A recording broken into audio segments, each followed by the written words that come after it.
Everyone, welcome back. Hello, I'm here. I didn't die yesterday. Whee! Wait, are you echoing? Echoing? I don't know. Am I? Am I echoing, guys? Do you hear an echo from me? No, your gain is just weirdly. Huh. No? I mean, like, do keep in mind that, like, it is, like, slightly, like, because OBS has, like, a set of filters, so you are hearing a different me than they are. Because we're on Discord and they're hearing, like, the OBS capture. Well, no. To be fair, I was listening in through the stream. Hmm. Well, they don't. Wait. Let's talk now? They said there's no echo. I don't know. It's weird. I can like hear you fade in and out. I guess it's just the fact that I can hear the background noise when you talk a little. Okay, I'm going to mute you for a second and then to listen to myself. Alright. Alright, testing. Testing. No, it's probably the fan. I don't know. Maybe I need to like move the microphone a little bit closer. Okay, you can talk. Yeah, I'm alive, but barely. He has a cold, guys. I'm on crack, I wish. No, he's not on crack, he just has a cold. Yeah.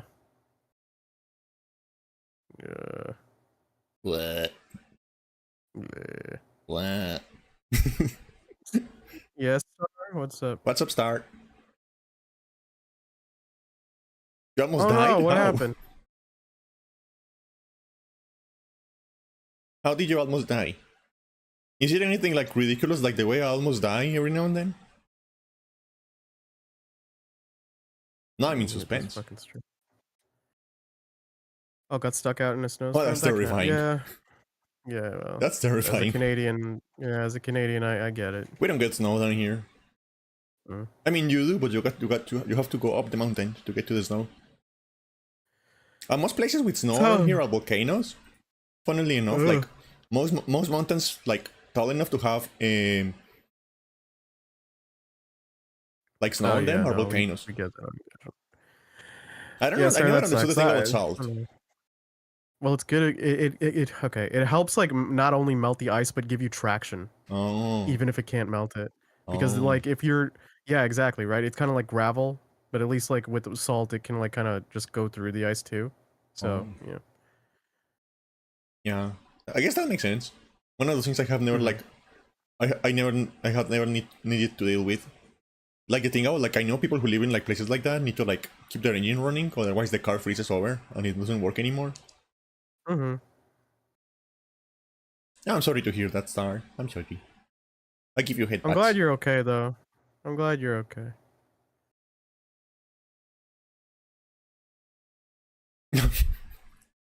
Yeah, I guess that is funny, the fact that you had the panic attack after the fact instead of like during the ordeal.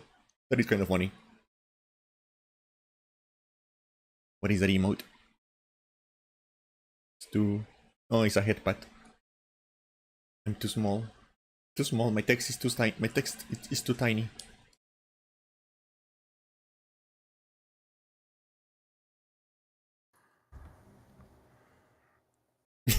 Very considerate panic attack. Yeah, I guess.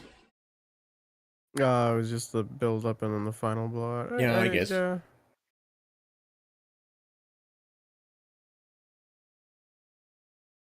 And start tagging me on Discord because we took a little bit longer today to like come back from the like ad break. Like, where are you? Where are you? She was showing me Psy songs. Yeah, I was showing him a very interesting song with some very interesting lyrics.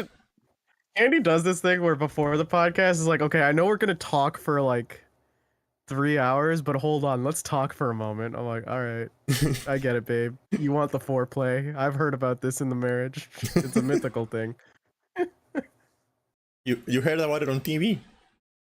I've heard about it on TV. I still, it's like warming up an engine, essentially. I've been told. Yeah. Yeah. If you like, just random question, if you were to buy a car, what kind of car would you get? So I've thought about this because I I'm getting my license in a few months. So I've thought about getting like an EV, but the problem is like there aren't that many electronic vehicle distributors here that are affordable Yeah. or have as much in terms of support as like Tesla, and I don't want to support Tesla. Yeah. So Yeah, that name is eh, tarnished. I'd get one if it was secondhand at best, maybe, but like yeah. I've thought about it, like a Polestar is like one of them, is one of the EVs. But if I had to choose like a motor vehicle, it's such a basic answer, but like go with the thing that's like easiest to work on if you don't care about like style and profile. Like just like people are gonna make fun of you for having a Honda Accord or a Toyota Corolla, but my friend who's like a mechanic is like they're gonna be the easiest ones to repair. Yeah, because That's everyone just has it. one. There are parts everywhere. Yeah, exactly. Exactly. So like that's just something to keep in mind. Yeah, I don't give a fuck about any of that. You know what I want? What? I want a Nissan Figaro. If we're talking about Look at this fucking guy. in mm, Look at him. oh yeah, that's cute. If we're talking about any car that I could have, probably a Nissan Fairlady Z. Oh yeah. Let me get an image of that one. Yeah. Look at the. I love cars that are built like that. I've seen a Miata before. I feel like most people have seen a Miata. Yeah. Star. I don't know. I love cars that are like built like this. They just like look like stupid little guys, you know. They're little goofies, yeah. And this car is probably so small that I cannot actually like drive it. Okay, but you need to understand. This car is probably so small that I couldn't like actually fit on it. Oh yeah, it would be funnier. You'd be like Mr. Incredible in Yeah. his car. Okay, and here's the Nissan Fairlady. One of these on silver. And if I was to get one of these, I will get it in silver. So fun fact, this car is like the main car in an anime called Wangan Midnights. Now I'm sure someone will go like, "Oh, Nick, you want it because the anime was good, you weeb." It was like, no, the anime sucks. Still like the car. What's a Wangan? I have I seen don't that word so know. many times all over the place when like racing games and stuff like that. I think it's just the highway, Oh.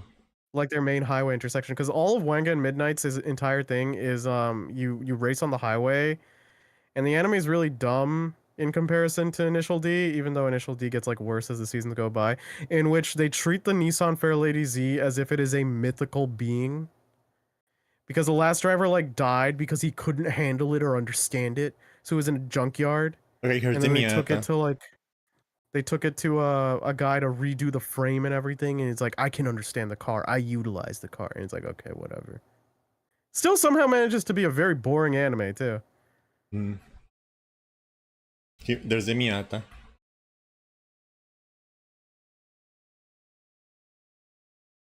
Yeah, yeah, that's a Miata.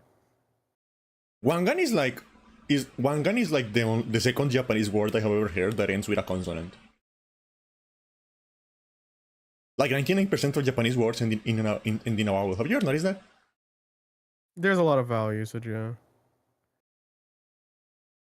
Like U, A, O, yeah. I do like like the cars with like the stupid little Well, yeah, Star is right. N is a common one though, I think, yeah. yeah. Yeah. I do like the cars with like the little stupid like hideaway lights. Like Mm-hmm. retractable lights because they look like stupid eyes. Like, ooh, I'm looking. Yeah, fair. At the same time, like I suppose like the reason for production is just like more moving parts means more points of failure, which sucks. Yeah. But because yeah, a lot of car designs aren't as interesting as they used to be. Yeah. Did you know that like before like 1970 or something, every car had the same like headlights? Like the exact same headlights. Okay. Like All so right. you could go to a shop and buy a generic headlight and it will work on any car. Oh, that's cool. But then money That's entered the amazing. picture. Well, yeah, of course. Would I also want a Lancer? I've I've been told Mitsubishi isn't a decent brand to get if you're thinking at logistics. I do remember wanting a Lancer at some point in my life. Oh, a Viper ACR. I feel like as a lesbian, I'm legally obligated to like throw a Subaru in there, but I don't know any Subaru models. Oh god. Oh, you know what's an obvious one that I... Oh god. Hold on. Alright. An obvious one that I completely overlooked. I still, like, if we consider modern cars, I'm usually a sucker for a Mustang. I don't like I don't like muscle cars. I like muscle cars a lot. It's a weird thing. I don't know why I do. I just like the designs a little. Because so many cars are like... Oh my god. Sexist. You fucking... This bitch talking about, like, I'm a lesbian, so I'm gonna throw out the Subaru. Oh my god. The guy liking the muscle back car. You can fuck off. I also like, just for fun, I would like to have one of those. One of these. Just for like the funsies. A BMW Z. What was I gonna say? Yeah, no, like, is a Viper ACR a muscle pack? No, I don't think it's... I don't think it is. I think it's like a Corvette. Like, I think like the Viper isn't like the same category as a Corvette. Yeah. It's just like a sports car, I think. Yeah, because like it's not even that I'm a dude. I don't like every muscle back car, but like so many cars do the boring, sleek design, and so like a muscle back's kind of fun. I'm just like, yeah, I'd want that. I will want that. I will like a Corvette, but like one of the old ones, because I feel like I have talked about this before. I feel like modern car designs, especially when like high-end sports cars, suffer from what I like to call gamer mouse design. Where they have like just a bunch of like sharp corners and like angles, and like it's just like, it's just annoying.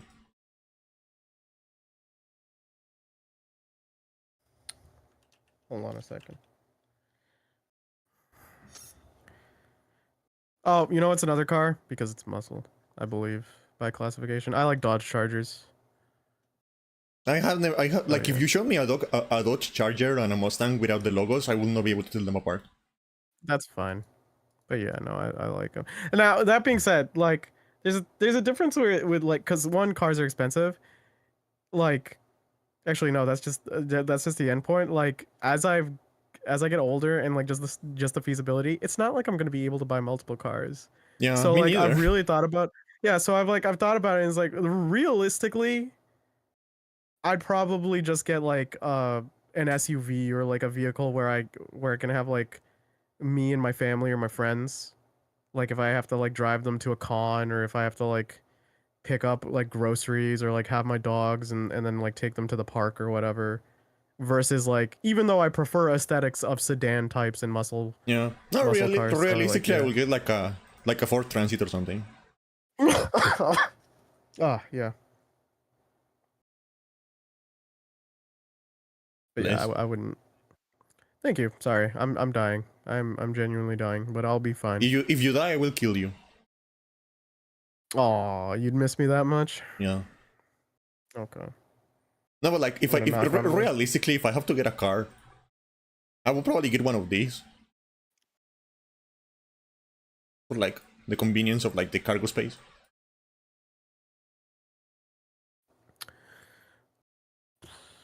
I'm gonna be real with you, Candy. With the stories you tell, a high chance there's gonna be a body in there. Yeah. No, it's for the CRTs. You know, I collect CRTs. And I need to be able to like... You have any fucking idea how hard it is to like go somewhere to collect a CRT when you don't have a car? This thing is like 50 kilograms and I have to carry it to my house. And it is like cube shaped. There are plenty of SUVs with plenty of trunk space that you can like move the seats forward. SUVs are ugly as fuck. I hate SUVs. That looks pretty to you? It looks better than an SUV. Your fucking mystery van ass piss yellow car looks beautiful to you? It's better than an SUV because it's honest about what it is. Okay. All right. No, but like what I'm talking about, like with the like gamer mouse. This is an old Corvette. This is a Corvette C. What? What did I call it, Nick? I called it a piss-colored mystery van. What the fuck? What do you think I called it? Oh, the Hellcat. Oh, the Hellcat is one of the most popular cars, but it's like Okay, so this is like an old Corvette, right? it's way too expensive and it's like really popular. I just wanted to hear it again.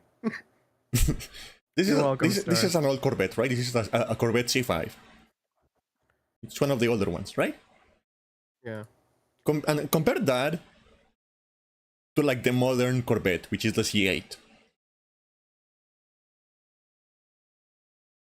Yeah. You see what I mean with like video game gamer mouse syndrome?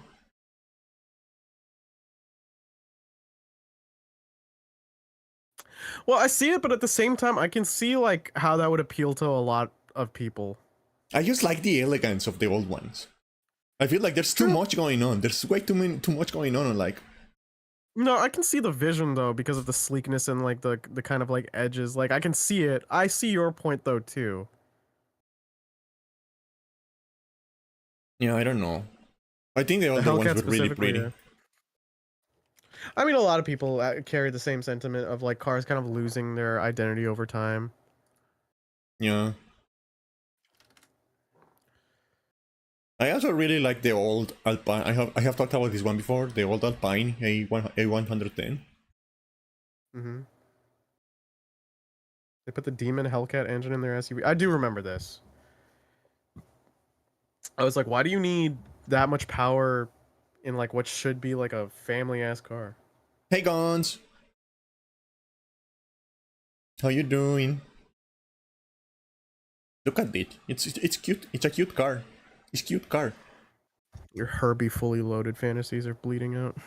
Look at it. It's an Alpine A110. And it is one of the most successful rally race cars ever made. And I don't know, I find it like very aesthetically pleasing. It's like a Porsche if a Porsche was like an utility vehicle. You know what I mean? Yeah. This is stuff I have to keep in mind because in the summer is when I'm probably gonna have to buy a car. So Honestly, I think like there's like a modern revival for the A110. And honestly, I think it's like one of the like most aesthetically pleasing modern like production sports cars right now. Look at it. Oh, why is the image always so big? Oh,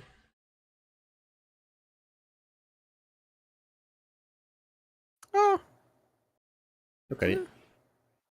It's very sleek, very clean. yeah. Just a simple like line, a simple shape. Yeah. Also, other thing, obviously for me as a person who is probably gonna have to have the car to drive like family and friends is like I can't do 2 doors now. No, I'm going to. So. I am going to. I am going to do 2 doors. I don't care about like. I'm not going to be your chauffeur. Fuck you. Oh my god, woman. Big baby energy. I already have a cousin that has an SUV. He can drive you.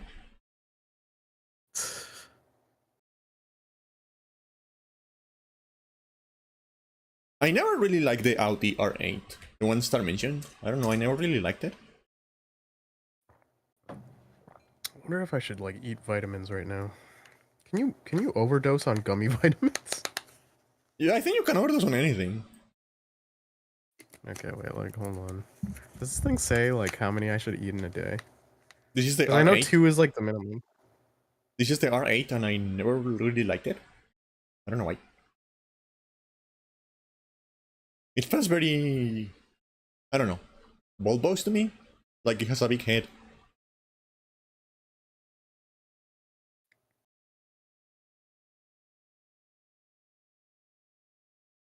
You know one brand of like luxury cars I was never able to understand the hype about? What? Bugatti. Bugatti bitches. I just don't get it. They don't look like pretty at all to me. I'm not too into them either.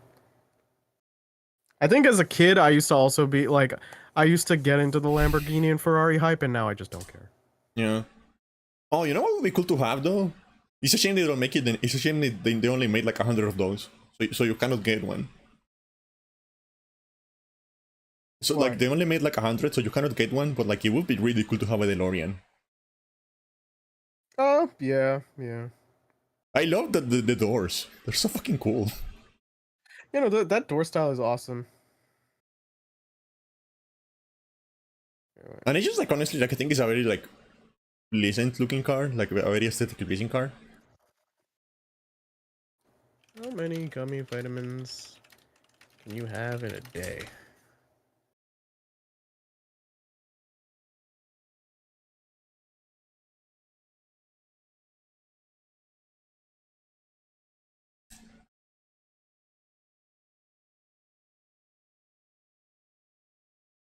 Please don't overdose uh on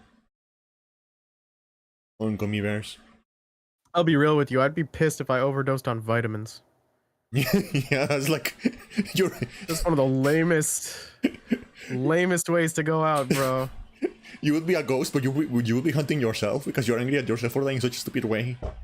I'd just like I'd be pissed. Like anyone who like bothers my domain, I would just remind them of my stupid death. Maybe you can be like a PSA ghost. You may increase your intake of added sugars. Okay, wait. Your sense of taste and smell could be off. You may experience digestive upset. Tell me how many, goddamn you.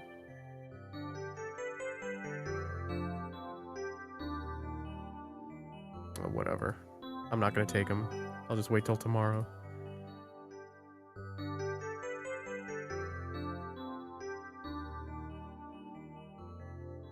Apparently the problem is that these like vitamin things also include like things like zinc and magnesium, and you can like cover those with metals very easily.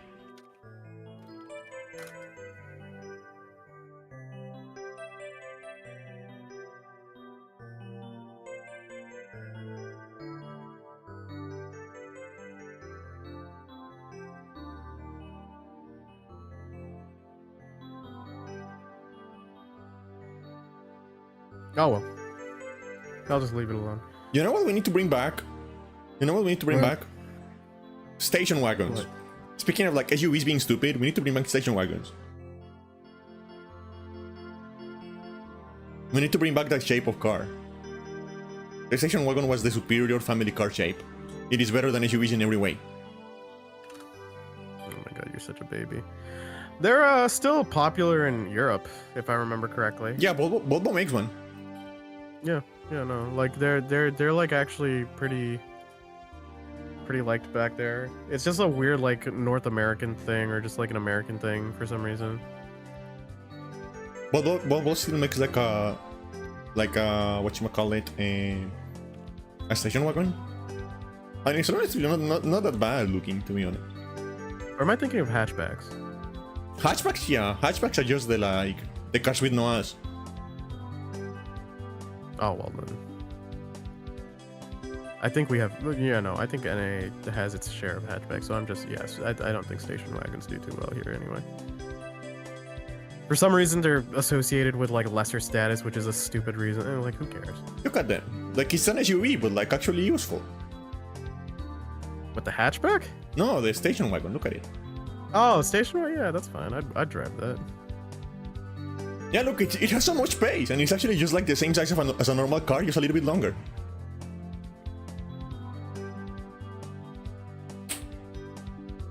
Or it's a hot rod, a hearse. You know what? I know what I'm buying. Yeah, dude. That's a good idea. It is totally within my edgelord wheelhouse to totally buy a hearse. Oh my god, why didn't I think of that?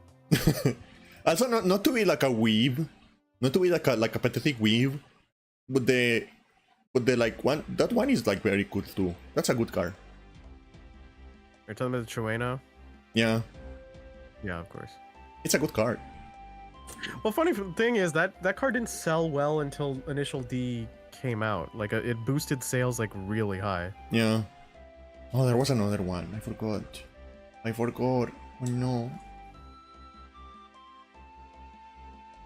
And if we're going to like go like money being no issue, and like a modern production car, I would probably get a Bentley. It probably would have been niche, yeah. A Bentley? Yeah, sure.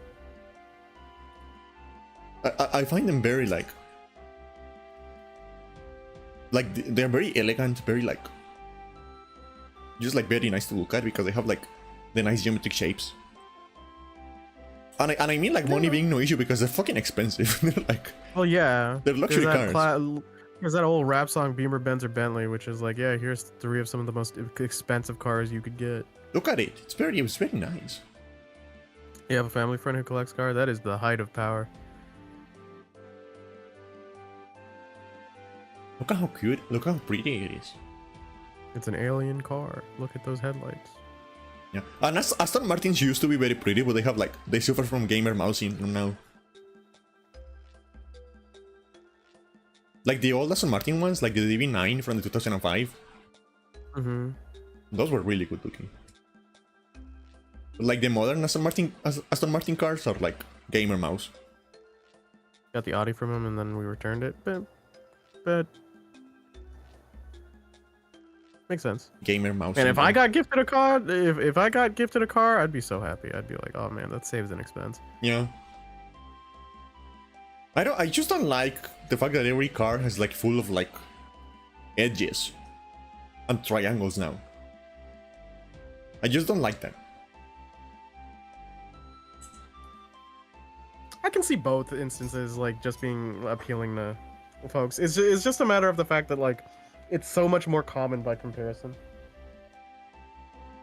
Yeah. I just like smooth curves, you know, just like a single flowing curve. I just like that on a car. That's true. I see. We don't need all this loudness. We don't need all this loudness. It feels comfortable. Yeah. Yeah, cars that are modified to yeah.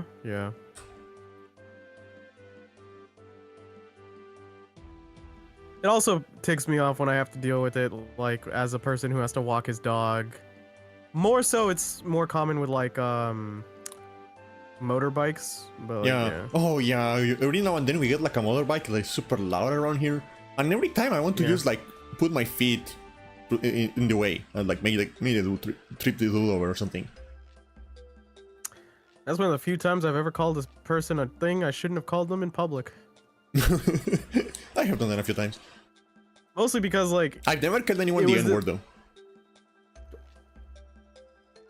Very specific. Anyway, so like yeah, I don't even know how to follow up on that. All right, so like yeah, no, it was just more or less like way back when I had my first dog and he was a puppy and I had to, you know, puppies, you have to walk them whenever they want you to walk them. They will wake you up in the middle of the night. You have to deal with it. Yeah. And he would like do so at like 2 a.m., which was fine. I was like taking a break from school at the time. So I'd walk them, and there was like, we have in our area some big boomer like motorheads, and they just decided to rev their engine around like 1 to 2 a.m. while I was walking my dog, because I was like near like some of the main streets as I was circling around a route, and the guy laughs as my poor dog is just like whimpering because of the loud noise, and then I called him a very angry thing. Yeah. And his facial expression went from smile to upset. And you ran away. Like we just we just stared at each other because my brain just immediately goes like, okay, I have the dog. Is he gonna get off of his bike? He's not gonna get off of his bike. Also, he's old and geriatric as fuck. I'm willing to beat up a fucking. Yeah. No, I think like you know what I think like the most traumatizing. Speaking of like loud things, you know what I think the most traumatizing thing that ever happened to my dog as a puppy was? What? Okay, so like she was like 6 months old, right? She was like already like a teenager. Mm-hmm. And we were on the like track and field complex in my town, right? Because my town had like a track and field.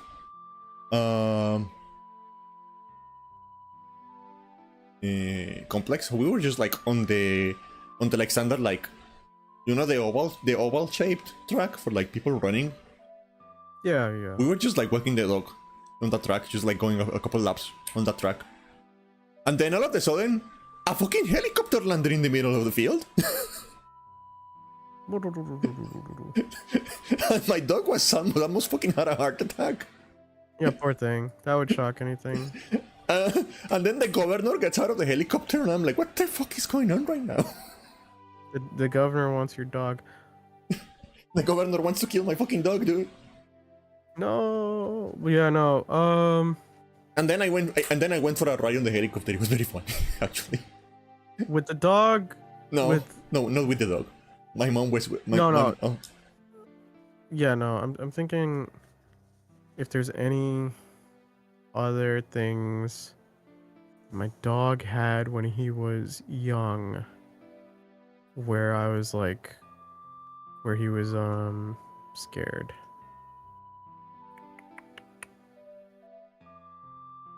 You know what? My dog, for all things, and he's not usually scared.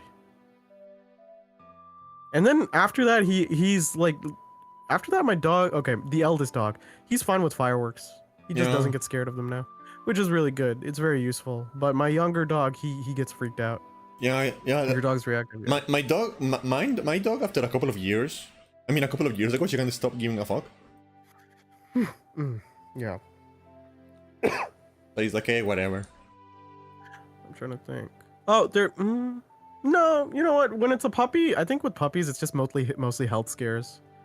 And it's just like, there was a time where my dog had a lazy eye, and I was terrified because I didn't know if it was like, because it only occurred like out of nowhere.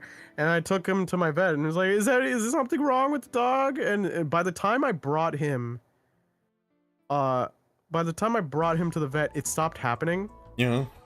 For like a couple days, and I told my dog, like the vet, and then they were like, oh, sometimes it just happens. I'm like, what do you mean sometimes it just happens?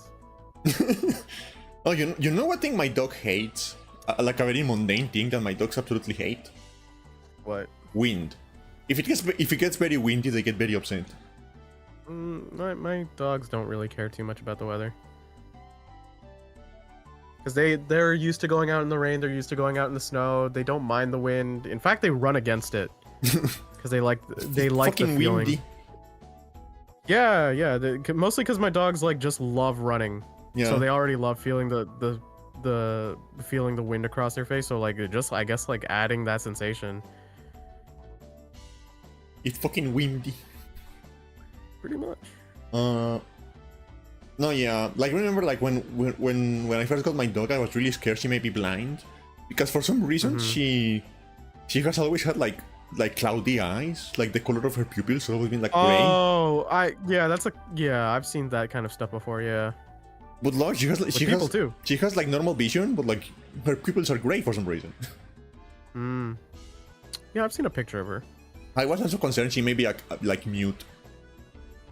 No. Because she did, like, think like the first time she barked was like 5 months in.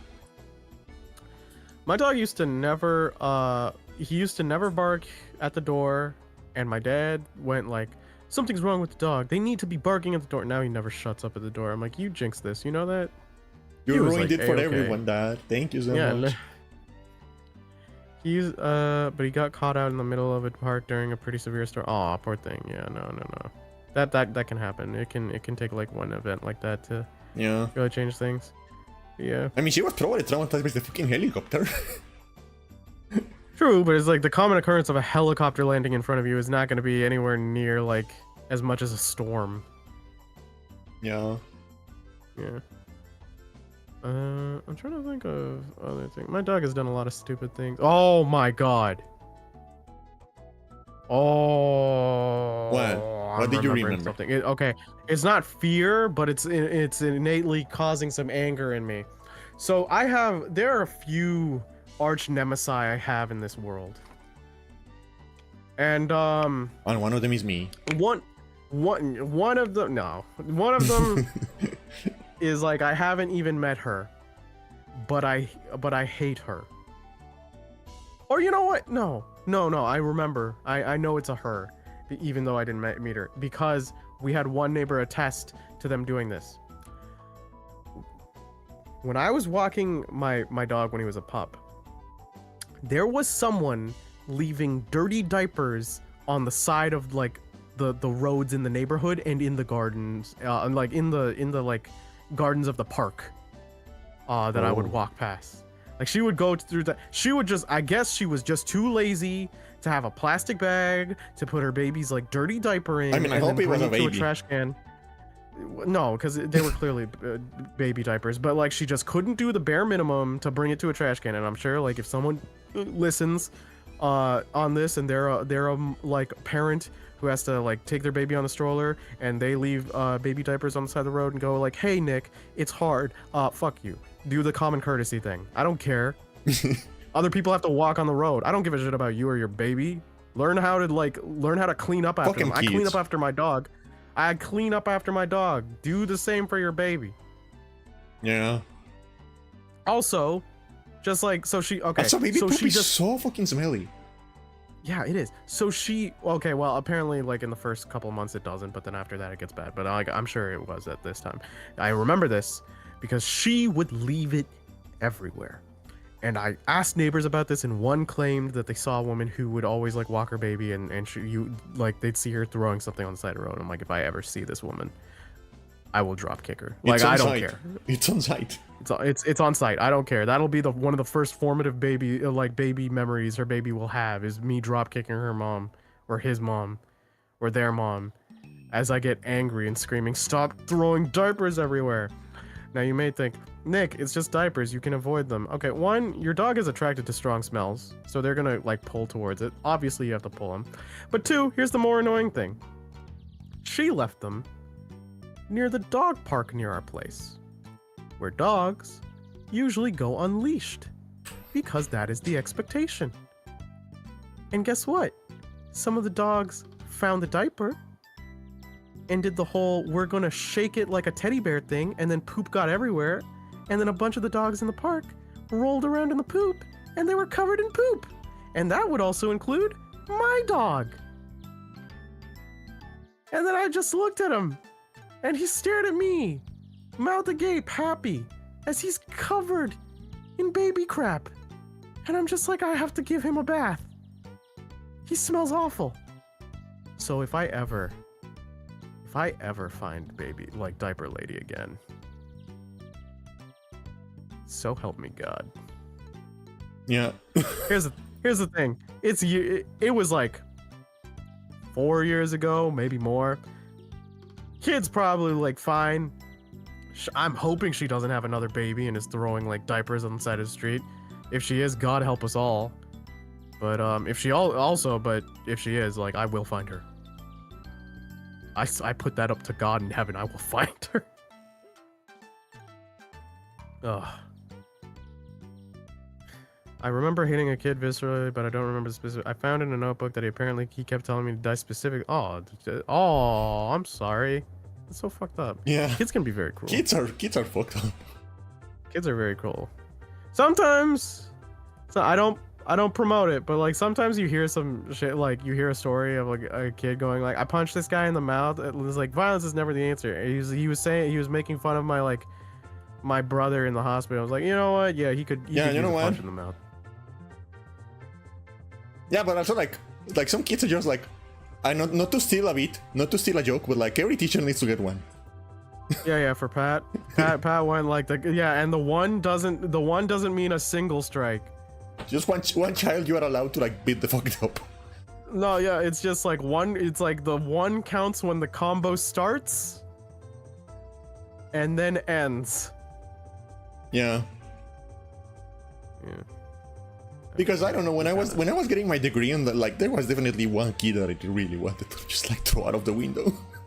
Oh, I had a couple when I was in elementary, mostly because I was definitely like the kid who got bullied as well. But I was also like a very angry little shit. No, too. I mean, I was like that too when I was in school, but like after school, when I was getting my teaching degree, and I was like an adult having to teach children. Luckily, during my during my part-time, when I had to like deal with like clients and students, like we luckily never had to deal with bullying on a very like large scale. It was very easy to like it was very easy to just keep them in line. Yeah. So yeah.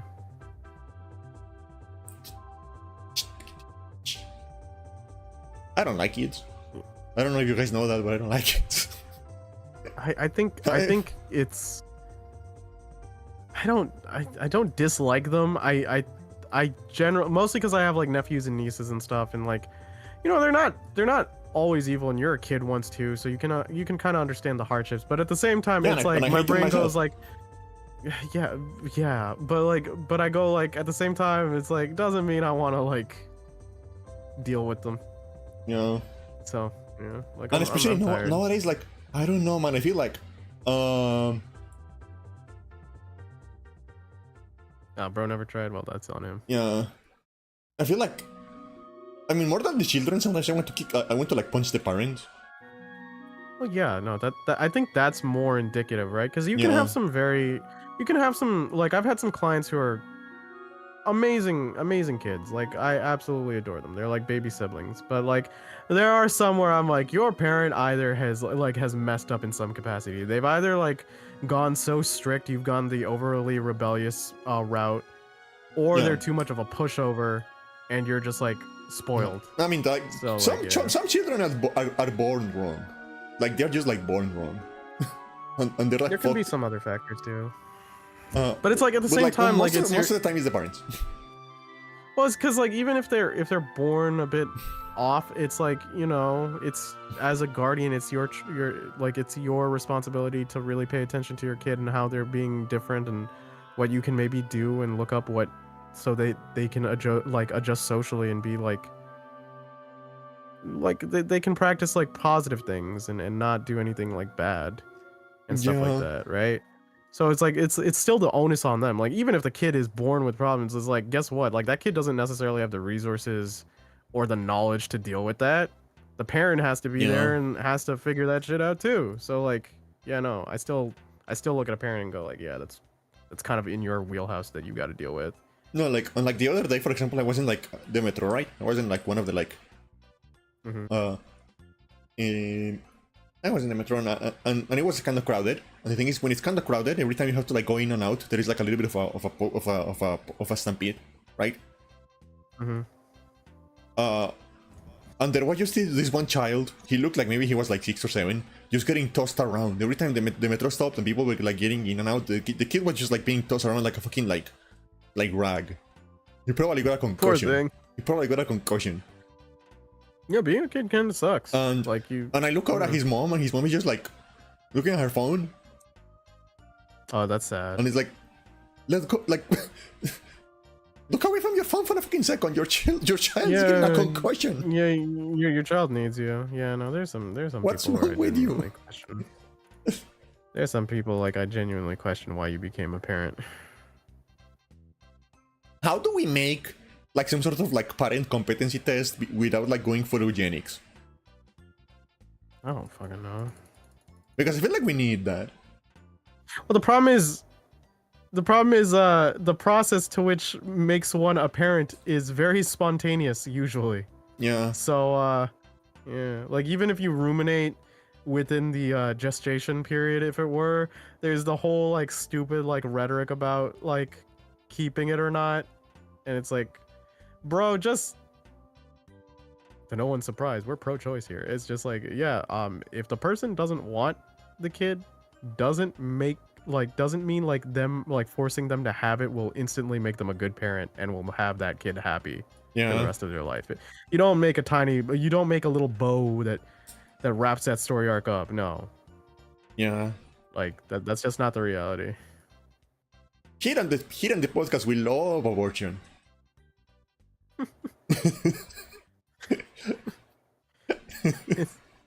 I'm not gonna go the dark route. There's definitely like I have definitely like worked with some children where I'm like, okay, 20th trimester abortion, let's go. I remember having one client who I've mentioned her before. She was the one who would like overshare trauma dump, but she'd be like, nah, it's cool. Like what? Yeah, that's the one that killed themselves. No, she's very strong-headed. I believe in her. She told me it's like, yeah, I'm an accident. I'm like, how can you say that so blasé? It's like, Nick, my eldest brother is 4 years older than you, and my middle brother is about your age, and then I came 17 years after. I'm like, oh. Oh. Yeah, that doesn't look like it was a planned scenario. Yeah.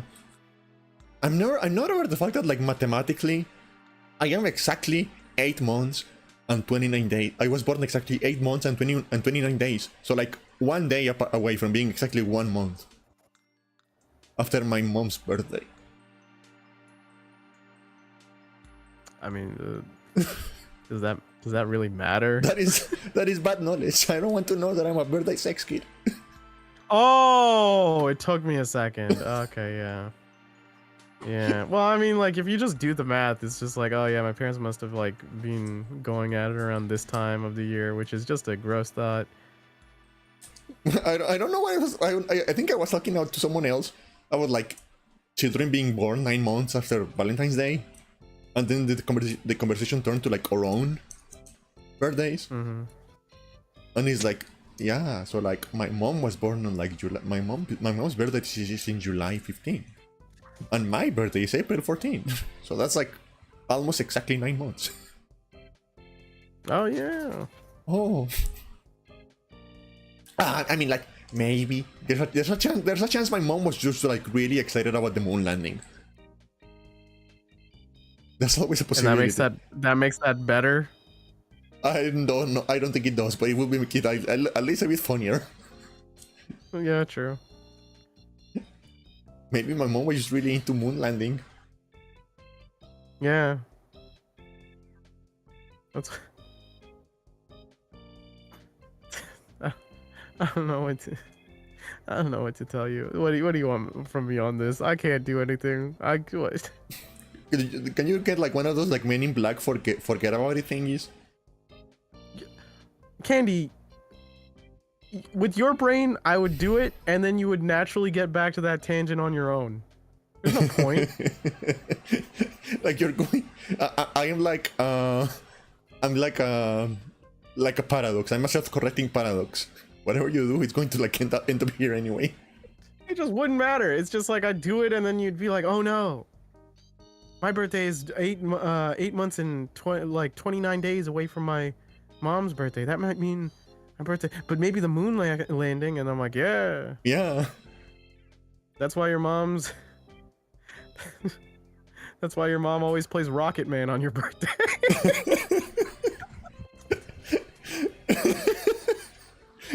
Anyway, speaking of cognito hazards, the Game Awards.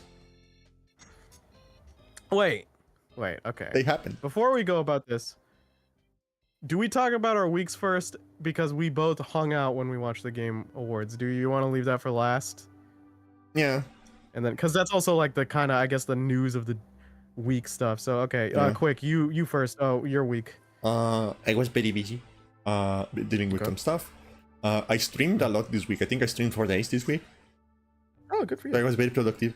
I really, like it is like I'm struggling with it, but I'm also like really enjoying the master mode in Breath of the Wild, which is like the extra hard, the extra hard difficulty that I was mentioning the other day, right?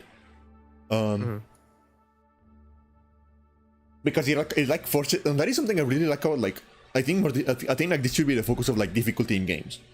The harder difficulty should be like be designed to force you to like engage with systems. You know what I mean? No, that makes sense.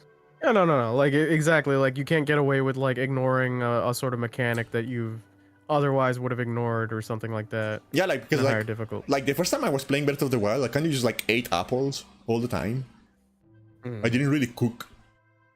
Exactly, but with a higher level difficulty, like that health benefit or the stat bonuses. Yeah, I have to think. Okay, so like I have like this amount of defense elixirs. I have this amount of like speed elixirs. I have this amount of like stamina elixirs.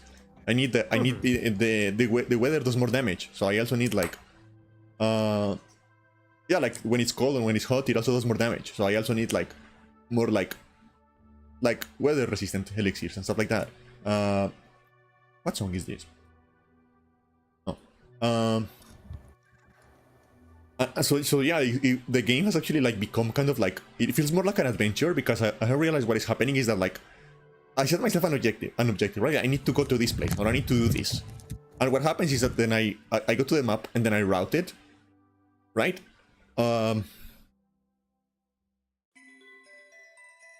Yeah. I go to the map and then I route it, and I look at like what the closest like stable or town is, and I fast travel to that stable or town, and I make preparations. I make sure I have like the right amount of elixirs, and like if it's going to be to go through a mountain, I need to make sure I have like the right amount of like cold resistant elixirs and stuff like that, right?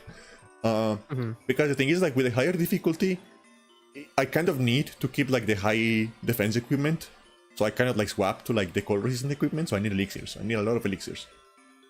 Yeah. So it's kind of becoming like more of an adventure where I have to like go to a hub, plan out what I'm doing, get the resources, and then go do that and return, right? Which is very fun. It's very fun.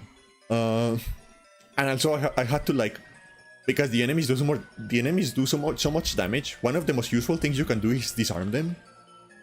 And that happens when you do the perfect parry. So I have like done so I have started like doing the perfect parry a lot more. Too. I would do it. I ended up doing it a lot more because it's just so good against Lionels. Yeah. Yeah. No, but in master mode you need to like do it against everyone. Fair. Because like from the start of the game there are enemies that can one hit you. And also there's like, straight up there's just more Lionels too. Yeah. Okay. Right, because I forget if you told me that's the one where every enemy goes one stage above. Or... Yeah, it goes. Yeah. But every enemy goes one stage above, but it's also like new enemies too. And that includes multiple Lionels in new places. Yeah, that sounds like including one next to the starting area. Ooh, that Lionel is seeking blood. You know that joke about like Xenoblade Chronicles where there's always like a level 87 enemy at the start of the game? It's kind of just that. And like, so like I when I was like doing the like tutorial area, I was trying to like sneak around him, just like very quiet, very quiet, be very quiet. But then he saw me and he just kind of nuked me. Oh yeah, it's because he had like bomb barrels, so he just kind of nuked me. he didn't even chase me. He was just okay, tactical nuke. But yeah, it's very fun. And I did a glitch. I managed to like do a funny glitch. And I almost killed myself doing it, but I got the Master Sword early. Yay! Oh yeah, I remember rushing for the Master Sword. No, but like I got it without I got it without the required amount of hearts. Thanks to oh yeah, because you need 13 hearts for it, right? Yeah. Thanks to a useful glitch, I didn't need to do that. Nice. It is a very finicky glitch. You need to like get the setup exactly right and like look at the exactly right angle. So I'm surprised. I think there was a YouTube short for it too. Yeah. So I'm surprised it only took me like 3 tries. Yeah, that's good. I remember I did it before when I played the game once, and it took me like 12 tries that time. Well, it's just like the ideal thing to use because of like its regen property, so you don't have to worry about like any sort of durability shtick. Yeah, and the thing is like the game glitches, and so technically the quest is still enabled. The quest to get the 12 hearts is still enabled, right? But now it's useful because now I have the Master Sword, so I can start putting. What I can do is I can get to like 8 hearts, then start putting all of the other things on stamina, and then complete the hearts just with like completing the like divine beasts, right? And then I can go and complete the Master Sword quest. So it's very useful. We also did more Oblivion. The thing with Oblivion is I'm kind of just like entering every cave along the way wherever I go. So we played for like 8 hours, and in those 8 hours we walked like a kilometer. We completed like 2 quests. Cheats and she still can't finish game, says Killa. Yeah. It's not a cheat. It's not a cheat. It's a bug. How many games did you finish, asked Killa? Not any new ones. How many new games did you start? I mean, this week, none. Okay. I'm eyeing you. This week, none. There's a couple games I want to start, but like, I'm not going to. Not yet. Again. No, I'm not going to restart Oblivion again. Because they fucked up. Chat fucked up. Because I let them... So you died. No, because I let them vote on what class I was going to play on Oblivion. You got a stealth archer, and you said it sucked. No, but like turns out now that I'm playing it, it's actually really fun, and I'm very good at it. Oh, okay. So fuck you. Sweet. Fuck you. You didn't fuck me over. I'm actually having fun. Fuck you. Okay. I win. Every once in a while, it just sounds like you're adamantly like fighting your own chat. I hope it gets better. I win. Fuck you. So yeah, that was most of my week. Doing that and then dealing with like... This is not a pattern. This doesn't mean you're right every time. Would you look at that the first time you ever listened to us and you were right though? They give you no quarter. Don't word it like I wonder that. how much... Don't phrase it like that. Oh, Don't phrase it like God. that. Oh god. Oh god. Any hoodles? Yeah, that was my week mostly. Okay. My week was pretty simple. It was going through the pain of doing research and collecting stuff, and then like just more rabbit hole stuff, so that was annoying. Then I had a former coworker visit my house to meet the dogs and stuff on Wednesday. She's a sweetheart. Is she hot? Ew. What? Ew. What? She's very lovely, but she's like 21. Oh, okay. Yeah. Yeah, she's like family to me. Like it's Yeah, okay. yeah. Let's not talk about that anymore. Yeah. Yeah, don't. I'm 30. Nikki's 30.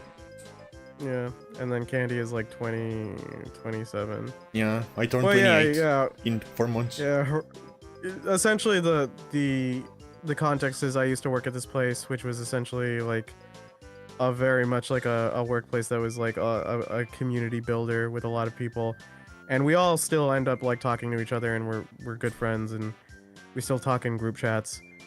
So like every once in a while, even though they live a little further than me, they'll sometimes like pop up with little like, yo, I'm at your neck of the woods, or I'm gonna be at your neck of the woods this day. Do you want to like visit? I remember you showing us pictures of your dogs and stuff. I want to meet them. So I was like, yeah, Wanna meet sure. your dogs?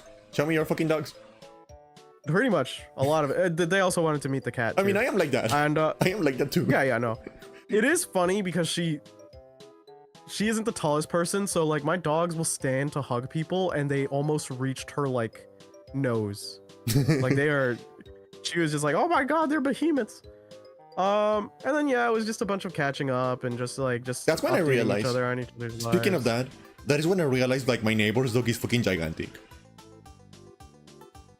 Because she stood up to hug me once and she reached my face.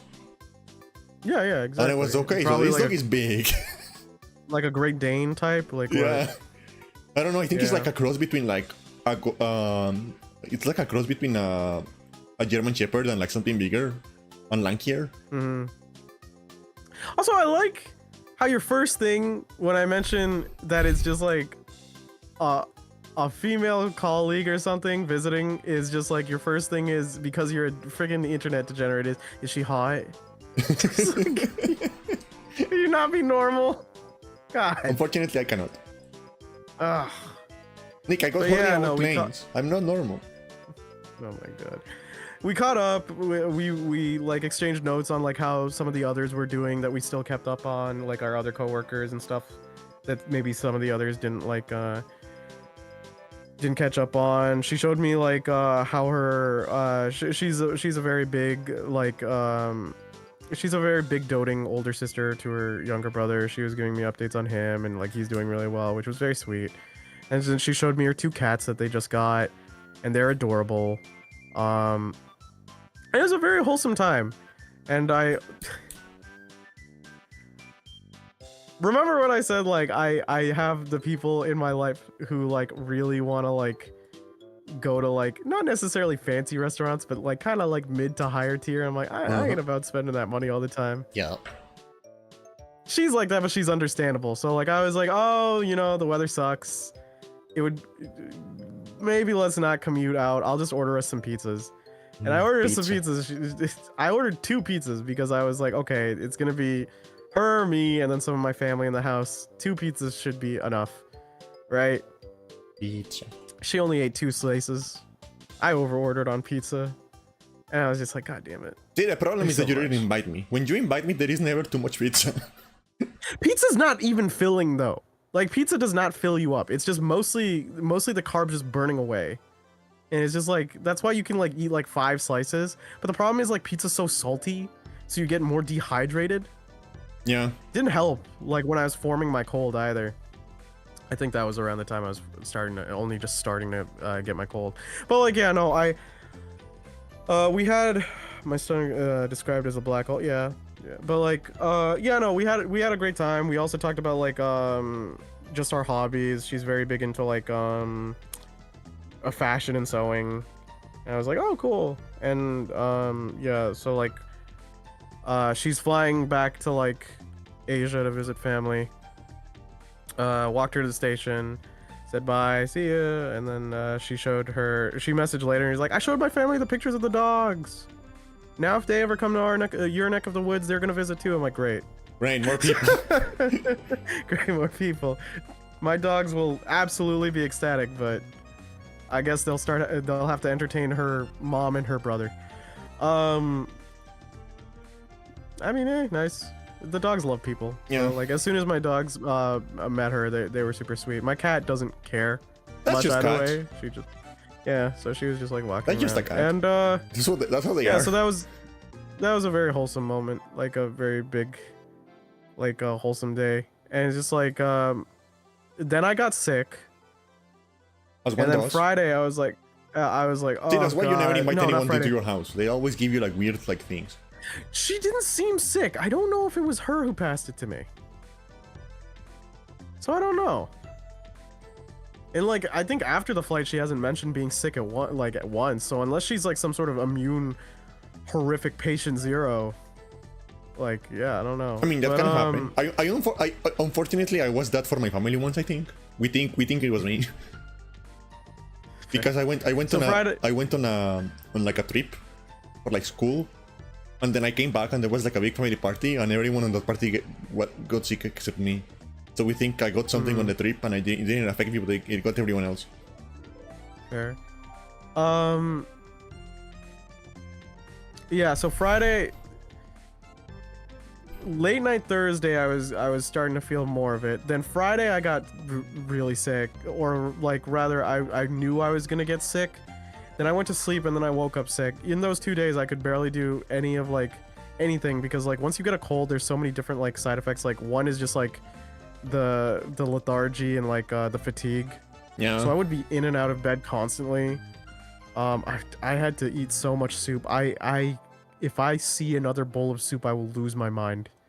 I was eating Soup in my earlier. brain is my brain negatively associates soup with like as like me being sick. Like it'll just forever do that. It's hard for me to eat soup in context where I'm like healthy. Yeah. I love soup. Fair. And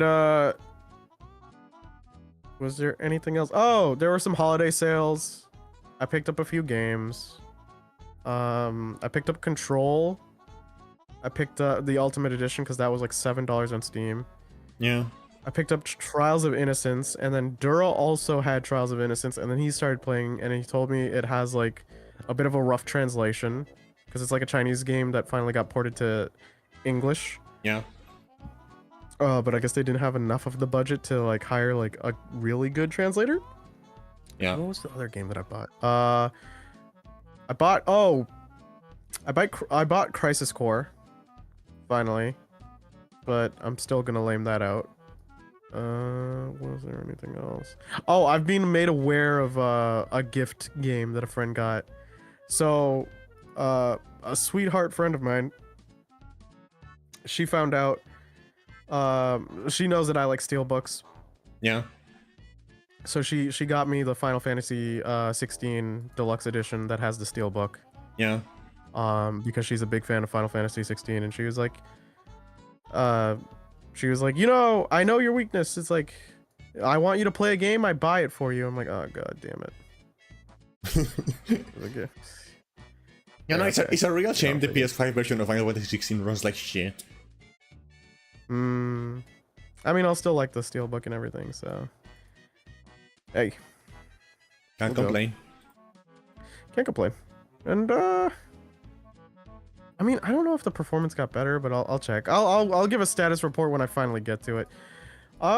That's about it. Now the other thing that we both had in common in our weeks is we both watched the Game Awards together with our crew. Yeah. Oh. And they were very boring except for like one thing. Oh well, yeah, that's because you came all over the place when you heard about it. Oh. No, you were very excited about the dog game though. Well, yeah, because it's a dog game. It's perfect. It's peak. Yeah. What are you talking about? So many cat games, but now I finally get to have a border collie game where they get to save us against aliens. Wait, there were aliens in the game? Yeah, there's like alien artifacts that are coming out. And I'm like, yeah, if anything's gonna defend us from like the aliens, it'd probably be a border collie. I think our border collie would just lick the aliens. Maybe they don't like that. Border collies are like hyper and pretty intelligent. Yeah. But they're also very friendly. Okay.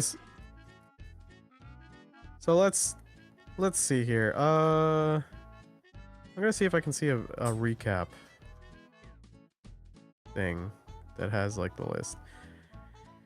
So me and Candy usually don't care too much about the awards given. I mean, Candy was like, hooray, Uma Musume won because now I get some bonus rolls or whatever. Yeah. And Claire Obscure just like swept because of course it did. Yeah. It didn't deserve the started either art direction. That's all I'm going to say about that. All I'm going to say is that Claire Obscure did not deserve art direction. I don't even know what the other competitors were. Yeah, but Claire Obscure just looks like an Unreal Engine 5 game. Sorry. Okay, like I will say a little side rant. We had this talk in the call. Is that indie game is a bad categorical tool because there's no agreed upon definition. You have 3 separate criteria. It is an indie game is classified by it having a small team, which is apparently like less than 30 people, give or take. The other one is it has a very low budget, didn't give a range, or that it's self-published, right? Yeah. You would think it was independently developed, right? Or rather published. No, that's only one of the possible criteria. Because Claire is technically like considered an indie game, but it's published by Kepler, who's different from the developer, which means it has a higher budget, but it might have a smaller dev team. But it's like, I mean, I think it only costed like 10 million, so like by budget it is like not that big. But even then, like that's the problem. Like categorizing indie games all like compare. Okay, this only really gets bad when we talk about like an award situation. It's like once this gets thrown in, like comparing these games together just isn't fair. Yeah. Because by all the metrics, like I'm not. It's not to like berate E33. I've heard so many people give it its praises. I haven't played it, so I won't judge it like preeminently. But to me, it does look like a double A to triple A game in indie games clothing, right? Yeah. Like it's just like, yeah.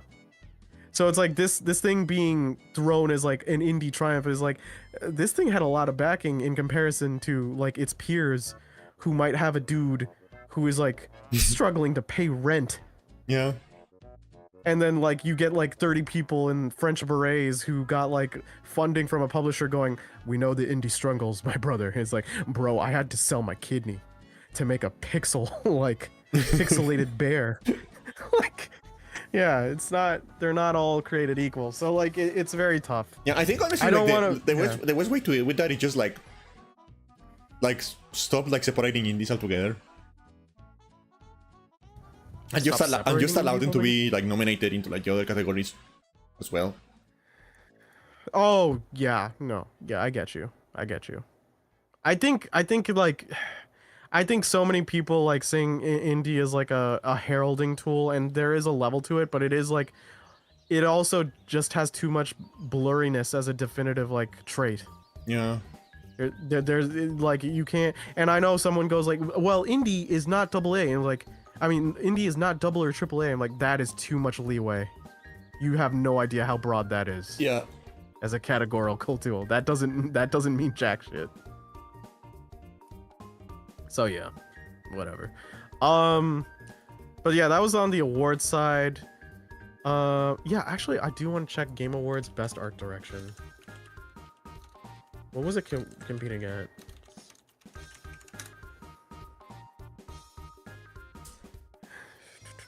Okay, so Claire, Death Stranding, Ghost of Yote, Hades 2, and Hollow Knight. I don't think the first three really would get art direction from me personally. I would have my bias. I'd say Hades 2. Yeah, me too, probably. I'd say that has, yeah. But yeah, no, whatever. At least it wasn't Death Stranding. Yeah, Death Stranding. Double A is like the tier below triple A in terms of budgeting tools. Like it's also kind of like messy because we don't use actual numerical values on budget, and I don't know how easily accessible game budgets are. Yeah. But you can usually, it's like with an indie game, you can usually like tell it when you see it or when you play it. Guys, like porn. You know when you see it. Thank you, Candy. But yeah, and it gets even muddier when like there's some people trying to like make triple A, like triple I think I mean. Oh yeah, because the problem is like those aren't widely accepted yet. Yeah. And like they just like they still don't have definitive tools in it. Like, what is the thing that separates a single I to a double I to a triple I? Is it just the budget? Like, what are the like? You have to add more to this, right? Especially in the point of like just the comparisons. If we're gonna do award shows, you should make it an even like playing field for everyone. Yeah. Okay, all the game announcements. Okay, so Control Resonant was revealed. Which looks interesting because it's like more of an action RPG compared to the first one. Which is like an interesting thing. Baldur's Gate 3 dev reveals a new Divinity, says it's their biggest RPG ever. Yeah, which is like, I have seen some people like being angry about that trailer, like saying it was too much, and I'm like, wow, you are a fucking pussy. You are a fucking pussy. I did miss that trailer. I gotta actually check on it. Total Warhammer. That was just some like guy being like 40K. burned to death. Nothing serious. Oh, okay. Total War Warhammer 40K is coming. I don't give a fuck. I want my historical Total War games, goddammit. Cry about it and piss in a corner. I'm cool with it. I'm going to piss on your fucking mouth. You wouldn't be able to. You'd miss because you have terrible aim. Stupid bitch. Stranger Things, David Harbour is... Listen, this is a functioning marriage. This is how we get our grievances out. Yeah.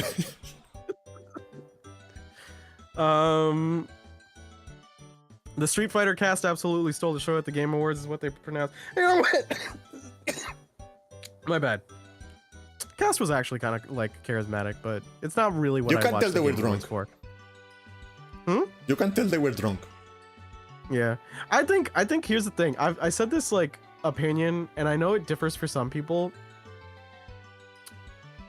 My ideal Game Awards or Game Announcement Fest has no musical numbers. Yeah. It has no co-hosts making lame jokes. It's just trailer, end. Yeah. That's it. I don't need your skits. I don't need like an orchestra. If I wanted a concert, just play a concert before the stream. Label it that. But yeah, then just watch ads. That's what this entire thing is. It's just giant ads. So you might as well just watch the ads. Yeah. That's all it is. If someone went to Summer Games Fest and was like, you don't want like the cultural thing, why don't you just watch ads? Like, we are in a fucking giant commercial. Put them up, Phantom Blade. his piggy skit was okay. By the to way, be fair, like, Geoff was definitely fucking Miss Piggy backstage. Anyway, my favorite Muppet skit will still be the Statler and Waldorf one, because I think that's the funny of them just roasting Jeff on stage, which is like, damn. With Muppets.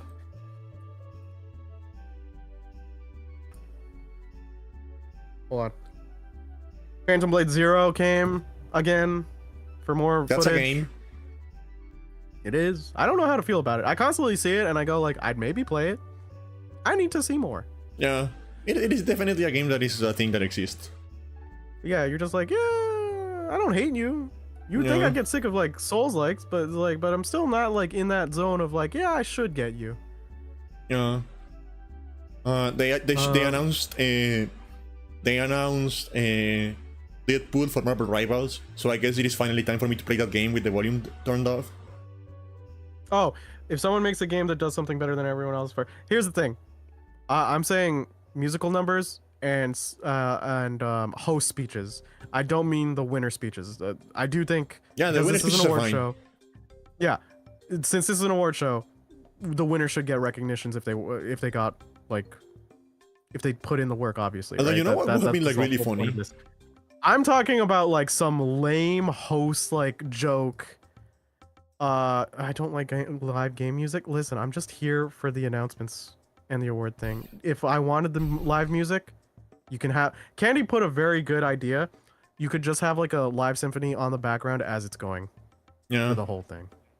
Yeah. That would be. Flute Guy is pretty epic. He was style switching. Like you could have him for the whole thing, and like that's part of the cultural thing. It isn't interruptive, right? The problem is just like there's a break in between. It's like, yeah, okay. What if it's like a thing I don't care about? It's like, doesn't matter. I don't need the theatrics. Just hire an entire live orchestra for long speeches. Because like at the same time, if you want to have like an orchestra or like a concert, you can make a stream before the Game Awards and have that. I'd be cool with that too. I'd be like, yeah, that isn't for me. Honestly, that would be like, a better use of the other time, I think. Yeah, like it just, but like in the middle of the show where you're just like sitting there and it's like, okay, I gotta wait for the awards. Okay, there was this lame skit that happened. Now we get go to this musical number. It definitely feels far more disruptive to me than it does just like the bang, bang, bang. Like I like that, mostly because it's just like, it feels like you're respecting my time just as much as this. Yeah. So yeah. Diablo 4's Lord of Hatred expansion. So yeah, Mephisto calling out the Game Awards is pretty funny because even in hell. Yeah. Wait, I didn't know about this one. No Law is a new gritty cyberpunk shooter. Oh yeah, they did show that, but I was telling you, you probably forgot about it because I was saying when they were showing it that it just looks like the video game. Probably. I remember nothing about this. Like I do remember, the only thing I remember about it when they showed it is like I was thinking how fucking generic it looks. It was embarrassing, to be honest. D&D Warlock game. Yeah, and like even if the game is fun, which I don't think it is going to be, because the studio developing has a very bad record. So I think the game is going to be bad. But even if it's fun, it's not Baldur's Gate 4, so people are not going to like it. Coven of the Chicken Foot is made by Last of Us co-director Bruce Straley. So the good one. Okay. Like I feel like I do feel sorry for anyone making like the Badger. I do feel sorry for anyone making D&D games right now, because it doesn't matter how good your game is, it is not Baldur's Gate 4, so people are not going to care. Fair. Invincible versus launches in April. I don't care. I'm not too big. Okay, my favorite part of the show was when former Yakuza creative lead Toshihiro Nagoshi, who left in 2021 to open up a studio in China because he wanted to go on his own creative vision, finally announced the thing they were working on, which looks exactly like Yakuza. It takes place in Kabukicho, which Kamurocho is based off of. And its name is Gang of Dragon. I wonder how that works in Japanese. Not like a dragon. Gang of Dragon. Yeah, it's completely legally different. This is funniest one out of all of them. it is so blatant. It's so there is not a single bit of shame in his body. Oh, I am interested in the new Larian game, but I already knew that game existed, so it was not an announcement for me, so I don't care. Because that is the thing about like these kind of awards. If I already know a game exists, I don't want to see anything about it anymore. I know it exists. I'm going to play it, yes or no. So I don't really care about like any new trailers about a game or anything. I only need to see a game once. I'll still keep up, but it's not something I actively pursue. It's like if I see it, I'll be like, oh, new trailer. Okay, I'll check it out. But yeah, it has a Korean lead, Don Lee. Who is just like a big fucking guy. I don't know how he's so big. He's too big. Well, yeah, he's a huge guy. Apparently this one's gonna be more gunplay, so like you're actually going to kill people. So yeah, it's so funny. Yeah. It's so funny. It's like, you know how like in anime they have the legally distinct McDonald's? Yeah. This is McDonald's like the game. No, it's if you got like, it's if you were in an anime, right? And you were kind of aware of it, and you saw McDonald's and like, oh yeah, there's the trope. But then you saw McDonald's next to it, and then you found out the founder of McDonald's left to make McDonald's. And you would just sit there having a panic attack as you're trying to understand every single bit of what, like, the step of, like, what happened. It's so stupid. Yeah. It's amazing. I'm not gonna play it, probably. Yeah, me neither, but it's... I love it. It's so fucking blatant. I love it. Oh, Nagoshi. Never change. Yeah. I wonder if he has, like, I wonder if he has the ability to emote now. Oh, I didn't know there was like an RPG from ex-BioWare staff. It's called Exodus, though. Oh, I don't remember that one either. Exodus Game Awards. Let me see the trailer real quick. Maybe I missed it when I had to go to like the washroom or something.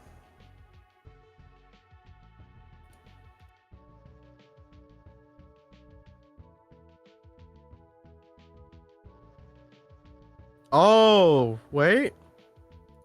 Do I remember this? Yeah, I remember this. This kind of looked a little generic. It kind of just does look like Mass Effect, which, yeah, we're getting this again.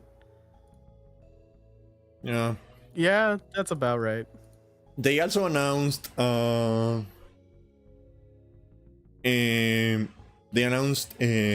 Concord 2, which is very cool.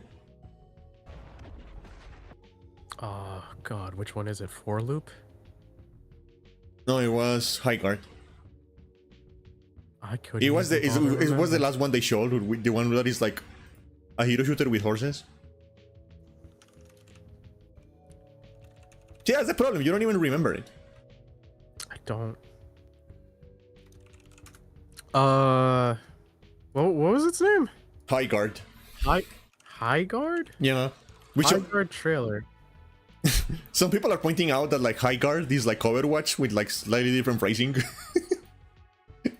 From the makers of Apex Legends. Oh, I'm already bored, bro. Yeah, these games look so nothing, right? It just looks like I don't care about it. Looks like nobody in the team had a single original idea. 4 Loop is J.J. Abrams' new game collab with Left 4 Dead designer. Yeah. So that is Back 4 Blood 2. Crazy.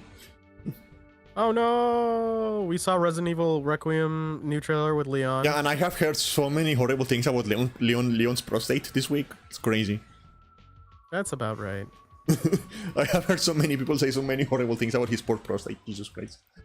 Poor guy. This man is in He's not 50s. going to be able to walk. If this man is in his 50s still mumbling about Ada, and I found out he didn't end up with Ada, even though he's been pissing about wanting Ada for years, I'm going to go into the game universe and strangle him. Yeah. I'm just rewatching the Highguard trailer, and like I am feeling like negative emotion. I feel like after watching this, I'm going to like lose the ability to like feel anything for like a week. That is how generic this is. It is like robbing me of the ability to like feel. What is? The High Guard trailer. It is so, you would say it sucks. It is so generic. It is like removing my ability to feel emotions. So yeah, you're saying it sucks. Yeah. Well, you know what you need? What? Something that has Blow. Jonathan Blow has a new game. The Witness creator reveals his next massive puzzle adventure, Order of the Sinking Star. Bro, I forgot Jonathan Blow was alive. Isn't he just like a giant pussy or something like that? Yeah, so I think he's a giant crybaby. Remember when we were like laughing on the stream where it's like, oh no, like Duro was like, Jonathan's Blow is back. I'm like, quick, we need to get Soulja Boy immediately to hold him back. Yeah, because there's a documentary where Soulja Boy is like playing one of his games and like calling it stupid, and Jonathan Blow starts crying about it. Yeah, so like the shot of the documentary is Soulja Boy going like, look at this guy Braid. He's like Mario in a suit, jumping. It's so weird. And then it like as that narration is going on and echoing in the background, there's an empty hotel room that's slowly revolving Jonathan Blow in the dark as he sheds a single tear. It's like, what? Jonathan. Why does it run that deep with you? Which is why when that game came out, Dur and I were just making jokes that Soulja Boy would review it again and start comparing it to games that aren't really appropriate, just to torment Blow. Yeah. I want him to be his in life, like his IRL nemesis. Yeah, Jonathan Blow versus something. Something I did find really funny on the awards. What? Is when they were showing the Hitman stuff. There was just in the screen at some point, a giant banner saying like, "This is your last chance to kill Slim Shady." yeah, I remember that. Yeah, your last chance to kill Slim Shady. I absolutely. So Killa, that is the thing. That is the thing about Soulja Boy. He doesn't even make them. Yeah, he just rebrands existing ones and says they're his. Yeah, he doesn't even make them. He just puts his name on them, and that's it. The creators of the systems are always like, no, we're gonna sue? So, yeah. Bradley the Badger. That one looks like it may be interesting. It does. The thing is, I don't know who the studio is for it. Me neither. Yeah. Because here's the thing. Oh wait, it's Day for Night is the developer. Yeah, I don't know who they are. I don't either. Satirical comedies and satirical games are a very hard thing to pull off, but the way the trailer at least shows it, there's at least some sort of whimsy to it. It's not totally like cynical, I think, which I like. So yeah, I'll check it out. I'm usually not into like, I'm not even usually into like mascot platformers, but I looked at it and was like, yeah, okay, yeah. Solasta 2. I remember we saw this, I think, last year on the Game Awards too, or maybe one of the Summer Game Fests. Who the fuck is Evan Peters? Hold on, I'm about to cough. Oh, am I dying? I'm dying. Who's Evan Peters? Oh. What are you talking about? Oh god.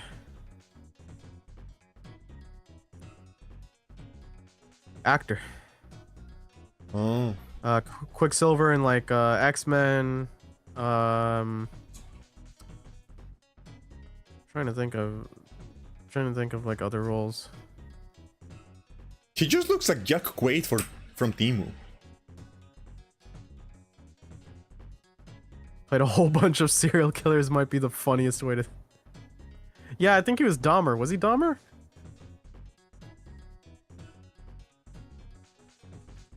I have never heard of the guy. Oh god, freaking. Literally at the same time once.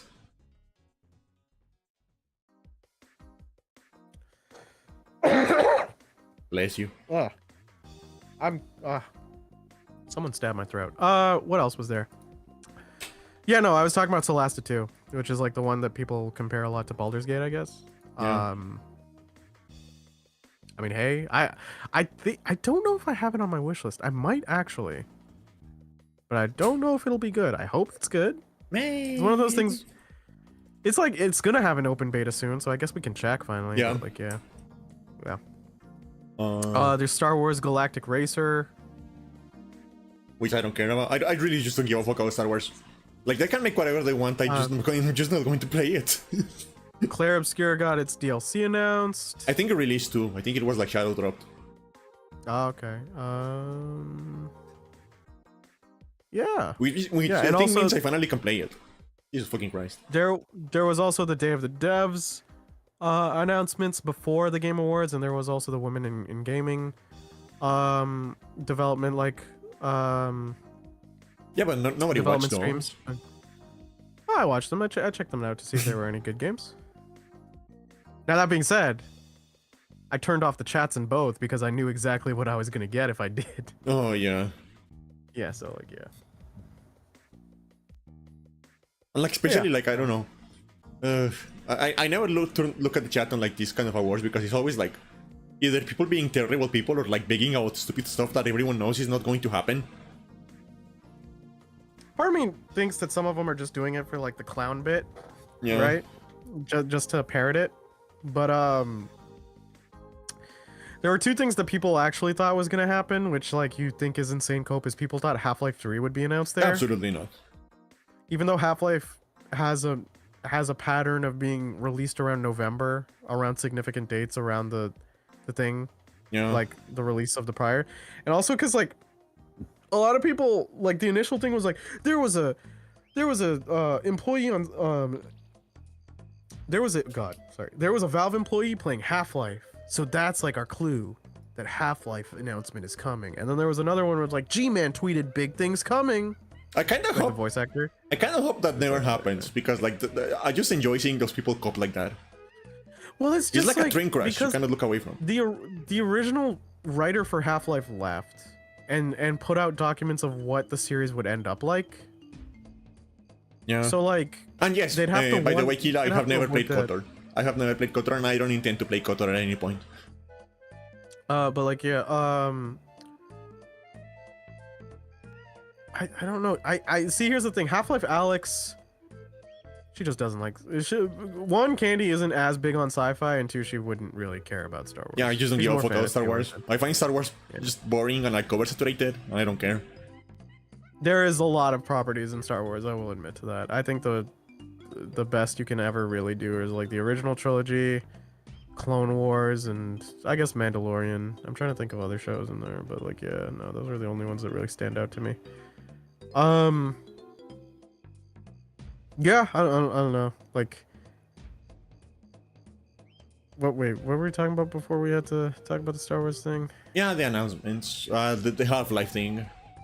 Yeah, no, it's just like Half-Life Alex came out, sure, so people think the series is gonna be revived, but it's like I don't really. Spoiler alert is like there's like time shenanigans to correct the last entries before Alex's ending, right? Yeah. Which does not instill confidence if your new entry move is to rewrite old entries, Yeah. like as a writing tool. So like, Yeah, it's kind of weak. well, it just makes you worry. Yeah. It just goes like, oh, if we continue down this route, we've written ourselves in a corner and we have no way to go out of this. What else? And then there are the people who go like Bloodborne remaster remake, and it's like, No. if they would have, they would have years ago. Yeah. Which sucks, and this is coming from someone who genuinely likes Bloodborne, but like, yeah. I mean, no. you don't even need to anymore. The PC version is like on the emulator is like perfectly fine now. Just emulate it. Yeah, it's just very confusing because out of all the things that like Sony is willing to push and port, because they do timed releases and stuff, Yeah. still haven't done any for Bloodborne on the PC, even though like FromSoft is pretty big on the PC player base still. Yeah. But yeah. Those are the only ones I think that people still clown shoes on now that Silksong's gone. Yeah. And I really just don't get why people get so excited about stuff they have no real reason to believe it's going to happen. Well, also there's just no guarantee that it'll be good. Yeah, and also like there is no real like hint or anything like that. Like one of the reasons like I was so excited when they announced Ace Combat 8 is because I genuinely did not expect it to happen. Like, that was not something that was not an idea I had. I was like operating under the impression that it was going to be like a 2027 game, so they were going to like probably announce it on like the Summer Game Fest next year, right? Yeah. So like, and that's kind of like the healthy way to look at things. Just like wait and like don't assume anything. Yeah. Like you don't know. You don't fucking know. The problem with the industry is you get so many instances where there are leaks, and there are like quite a few legitimate ones. So the problem is like since they get mixed in the barrel, everyone takes like everything seriously. Yeah. Unless it's like hyperbolic, but even then, some of the hyperbolic ones will have people like believe in them out of cope, like the Half-Life one. Yeah. So like, it happens sadly. Like there's no fighting about it because like someone will go like, "Oh, did you hear about the leak? There's like a Devil May Cry like 6 is coming like this year." And it's like, bro, it's December 31st, and it's almost midnight. Yeah. I think they're gonna stealth drop it in 3 minutes. Yeah, to meet the like, no, actually, because like the fiscal year like ends in March, so they don't care. Yeah. Why does the fiscal year like end in March? I don't get that. Like it's stupid. Well, no, but the whole thing is like the leak says it'll drop this year, right? Yeah, but I'm just wondering like in general, why does the fiscal year like start in March? I have no idea. Why are business so fucking stupid and like with so much contrived like bullshit? Just do the thing. I didn't take business. Yeah, because you're a normal person. Yeah, I've talked to some business bros. It's very weird. You talk to them and you're just I don't think they're people.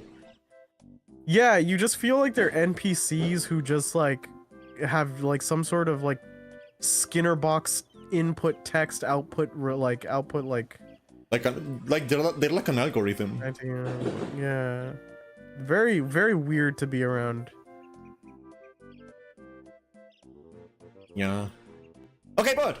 Yeah. Base Combat 8. That was yeah, that was the Game Awards. I have rewatched this trailer so many times. You have no fucking idea. Candy's gonna gush and rave about Ace Combat 8. Another thing that I need to like call people out on is like I saw some people complaining that like the new Mega Man looks cheap, right? Oh, dual overdrive or something? Yeah. And it's like, okay, so what? Like, not every game needs to be a AAA game. So what if it's like so what if it's cheaper? As long as it's fun, right? So what? Also, like, this is coming from someone who's played all the, like, a bunch, if not so how all do you even make a high-budget Mega Mega Man game? Yeah, exactly. I was gonna say that, and also just like, would it matter? Yeah, it's like, who cares? If it's like a double A game or like a budget game, who cares? As long as it's fun and it is not, as long as it is not $70 and as long as it's fun, it's fine.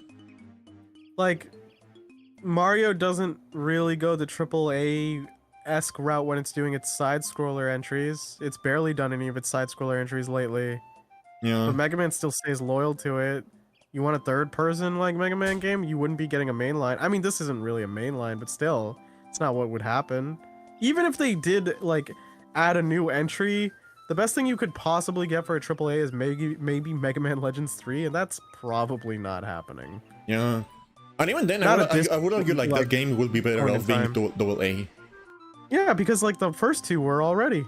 Yeah. Like they weren't too pricey. You just have this jarring gap as you go from 1, 2, and 3. And like the narrative isn't even separated. There's supposed to be like an overarching story that's relatively immediate. So yeah. It'd just be weird. I would love to like scientifically study the brain of the average gamer to figure out what the fuck is wrong with you. Here's the thing. Because I'm so used to talking to people in our communities, right? Who play games more than just a casual hobby and like have them on rotation a lot more, right? Yeah. And it's so interesting because like you don't want to look down on people on like their hobbies or how they check time, because like how they spend their time, because like, you know, different points in life, different priorities, etc. But the amount of times I've talked to people who are the literal like Call of Duty bros or Fortnite bros, they're usually nice people. They aren't mean or anything. but they're completely like ignorant to the rest of the like video game industry or like some of the nuances in gameplay that other genres could give them is Yeah. it's just fascinating Yeah. because they're so easy like so they're so willing to shut it down. And to me, like my brain just easily goes like for some of them, it's like, okay, well, you're playing COD or Fortnite. This game doubles as a social lubricant for you. Yeah. That's the immediate thing in my head. Because you're interacting with people, you're probably not going to be interacting with people regularly. Yeah. You're playing it on video games, sure. But then like there's also just the other people who are just like a step above where they're like familiar with franchises, but somehow they aren't familiar with like the logistics of things. Like for some reason they're like, I just expect this company to pour budget in everything. Or just like, I expect them to make the most artistic decision and not treat this like a product. I'm like, the latter sounds romanticized. Yeah, sure, it could end up in good things. It's just not realistic. Neither is the like prior one, Yeah. where they're dumping in budget. So like, yeah, sup cucks and Nick. Oh.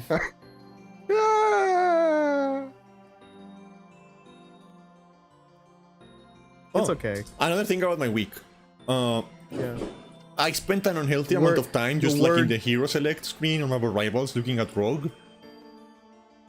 No one would blame you. Rogue is amazing. Yeah, but like especially on like the like skin I got. Because No, I know, you showed us. turns out I had enough money to buy the skin. I mean enough like I haven't actually spent any like real money on the game. But I mean like I had grinded enough like credits, I guess.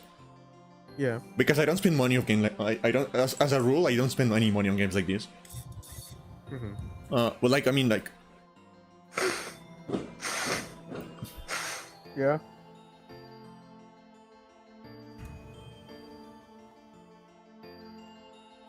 Jesus Christ. Mm-hmm. I have spent an unhealthy amount of time on the character select screen just like looking at her. Like I'm not She sent even, us a screenshot in Discord server, so I'm not even playing the game. I'm just like on the character select screen looking at her. yeah, folks. Yeah, pretty much. I mean, look at like yeah, I don't know. I feel like this is the ideal body type. If I ever meet, I don't care how crazy she is. If I ever met a woman with a body type like this, I'm marrying her. Note to self: carve last quote into tombstone. Got it. Yeah, I mean it's. I think that's a good death. Note to self: use that as subtitle under quote. I do it again. I do it again. Biography by Nick. Yeah. I mean, look That's at when her. Candy- Jesus fucking Christ. Yes, I can see Candy. Also, I've been going to planes again. Oh my god, fucking damn it, I'm tired. I'm just so excited for Ace Combat 5, dude. I mean, 8. I don't know what's a 5. And yeah, I've been looking at the trailer. So some good news. Some good news is that the trailer was running at 60 FPS, and it seems to like be free of like some of the stuff that is usually like wrong about like Unreal Engine games. So like it's probably customized like to like perform better and to meet their needs. Which it gives me a little, because I was scared about the fact that this game was going to be running on Unreal Engine 5. But like, I mean, they're probably not using Lumen, for example, because what is the point of like having like low illumination for a game where you're like, on the clouds most of the time, right? Oh wow, 25 stream streak. Thank you, Silent. 25? Wow. Yeah. That's crazy. Thank you. Thank you so much. So it seems like they maybe like disabling some of the like quote unquote like big features of Unreal Engine 5 just to get it to like run better. The cloud simulation looks incredible. Ace Combat 7 already had some like amazing clouds. Oh, Kill is also on a 25 stream streak. Oh, they're twinsies. Your loyal followers who do nothing but pick on you. Yeah, I think that's the only reason they hung around for so long.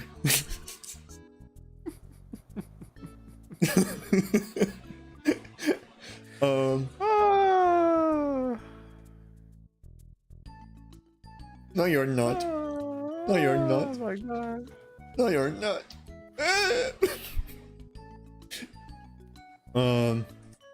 I find it very interesting looking at the trailer that there are like Arsenal beards again.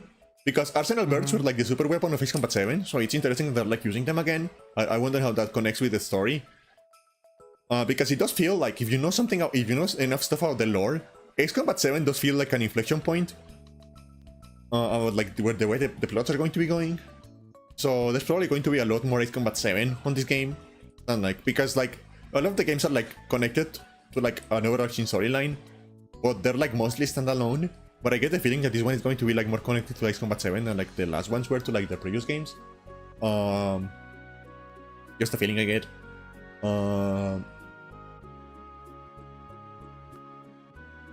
But yeah, it looks great. The music is as usual. It already sounds fantastic. I'm very excited, very excited, and it's happening way earlier than I was expecting it to happen. So I'm very happy about that.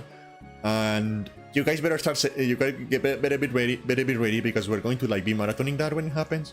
Definitely 100%. And depending on the system requirements, I might need to like start a subathon just to like buy a new computer to play the game. Oh damn. Actually, I can probably get away with just replacing the GPU, to be honest. I probably don't need like a whole computer. But yeah, we're going to have a capped subathon with the goal of $700. Probably. Maybe I'm joking, I don't know. But well, I'm definitely playing the game when it comes out. Either way. I don't care. My rule about usually my rule about not usually playing games when they come out, I don't give a fuck anymore. I'm playing this game when it comes out. I don't care. I'm ready. Give it to me. I feel the power.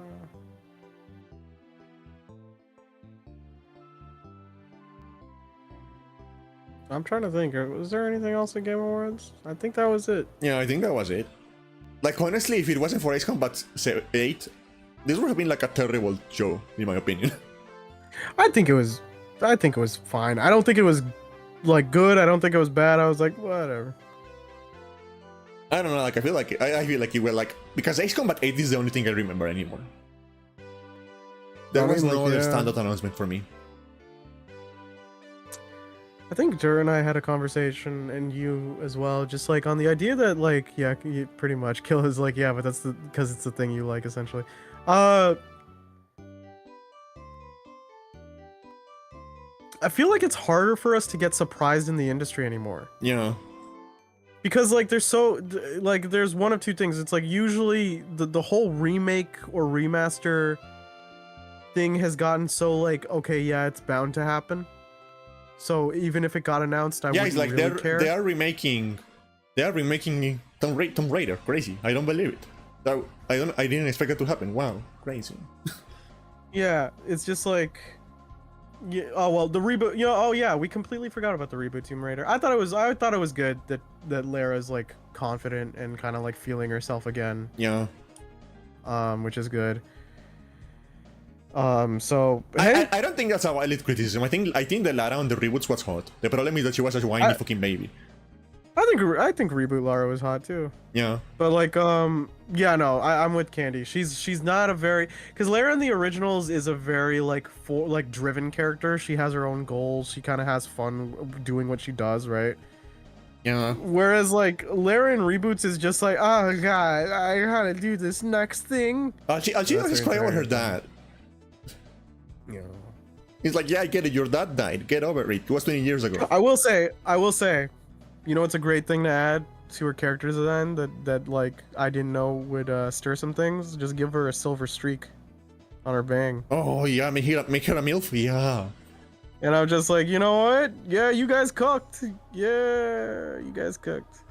Yeah, make Lara a MILF. Hell yeah. Let's go. Let's go. Yeah, that is the next step. Let's go. Well, no, they gave her a silver streak in I think the Catalyst trailer, but not the Atlantis one. I mean, because Atlantis is a remake of the first one. Yeah, it's a yeah. So, but like I'm saying, like that's incorporated in her design now, and I'm like that's an excellent thing to add. Yeah. MILF Lara. What Yeah. else was there? Of course. Love that E33 one. It's on my family account. I gotta get to it eventually too. But there are just quite a few other things that I have to finish beforehand. I mean, Leon is old now, so make Laura. Yeah. And Exactly. from what I've heard, because I don't, from what I've heard from people who like Leon, he aged really well. Like they really like the way they're doing him. They're really. Into I don't that. know how. Really? Because like part of me just wonders like how much half of it is he aged well to oh my god he looks like shit. I love a broken man. Because let's be real, Leon's arc over Resident Evil, pretty rough. Like pretty bad. Bro gets into terrible alcoholism by 6. No, yeah, Leon is a mess. But he has a Porsche now. He has a Porsche now and a shiny revolver. He's fine. You cannot fix him. Only a Chinese body can fix him. He's racist, but in a weird way. No, you don't. No, you shut up. Dude, only Ada can fix him. That woman wants him as broken as possible. He's lost all hope. Yeah, he's broken. That woman is half responsible why he's broken. Don't ever tell me Ada can fix him. She doesn't want to fix him. She looks at a broken hut and goes like, you know what would make this more fun if I brought a sledgehammer. I'm going to bring a sledgehammer to this twink psyche, and it's going to be so fucking hot. Yeah. Oh my god. Actually, he's not a twink anymore. He has undergone twink death. Yeah. He has undergone twink death. He's a Sari now. He's a sick. You just bought E33 as well, and you gotta get to it after Digimon. That's valid. I'm gonna wait till all the Digimon DLC comes out, and then I'll probably play it in one fell swoop. Digimon, digital monsters. Digital monsters, Digimon are the champions. You know what was really frustrating? I was trying to gift Cyber Sleuth to some friends on Fanatical, and they ran out of codes. That's the first time that ever happened. Where I went to the bundle site, tried buying the codes, and they went, "We're out." Oh, at least they tell you before charging you. Yeah, true. I mean, it's not like Dura, where Dura like found out that some of his Steam codes actually expired somehow. Oh yeah. Which is extremely rare. Like I searched that up, and it's like it takes a while for that to happen. Or they have to be like promotional codes. So like, yes, well, fuck it, I guess. Digimon. I never watched that anime. I don't know why I got that song stuck on my head. Digimon is just kind of fun because it's like, hey, what if like a creature collecting anime, but like we actually explore the idea of depression? Yeah, what if Pokemon would with suicide? Pretty much. Literally, season 1 has a character who has he's a Digimon, has a villain character with an existential crisis that pretty much parrots having depression, and one of the main kid characters go like, haha, let's kill him. Assisted suicide.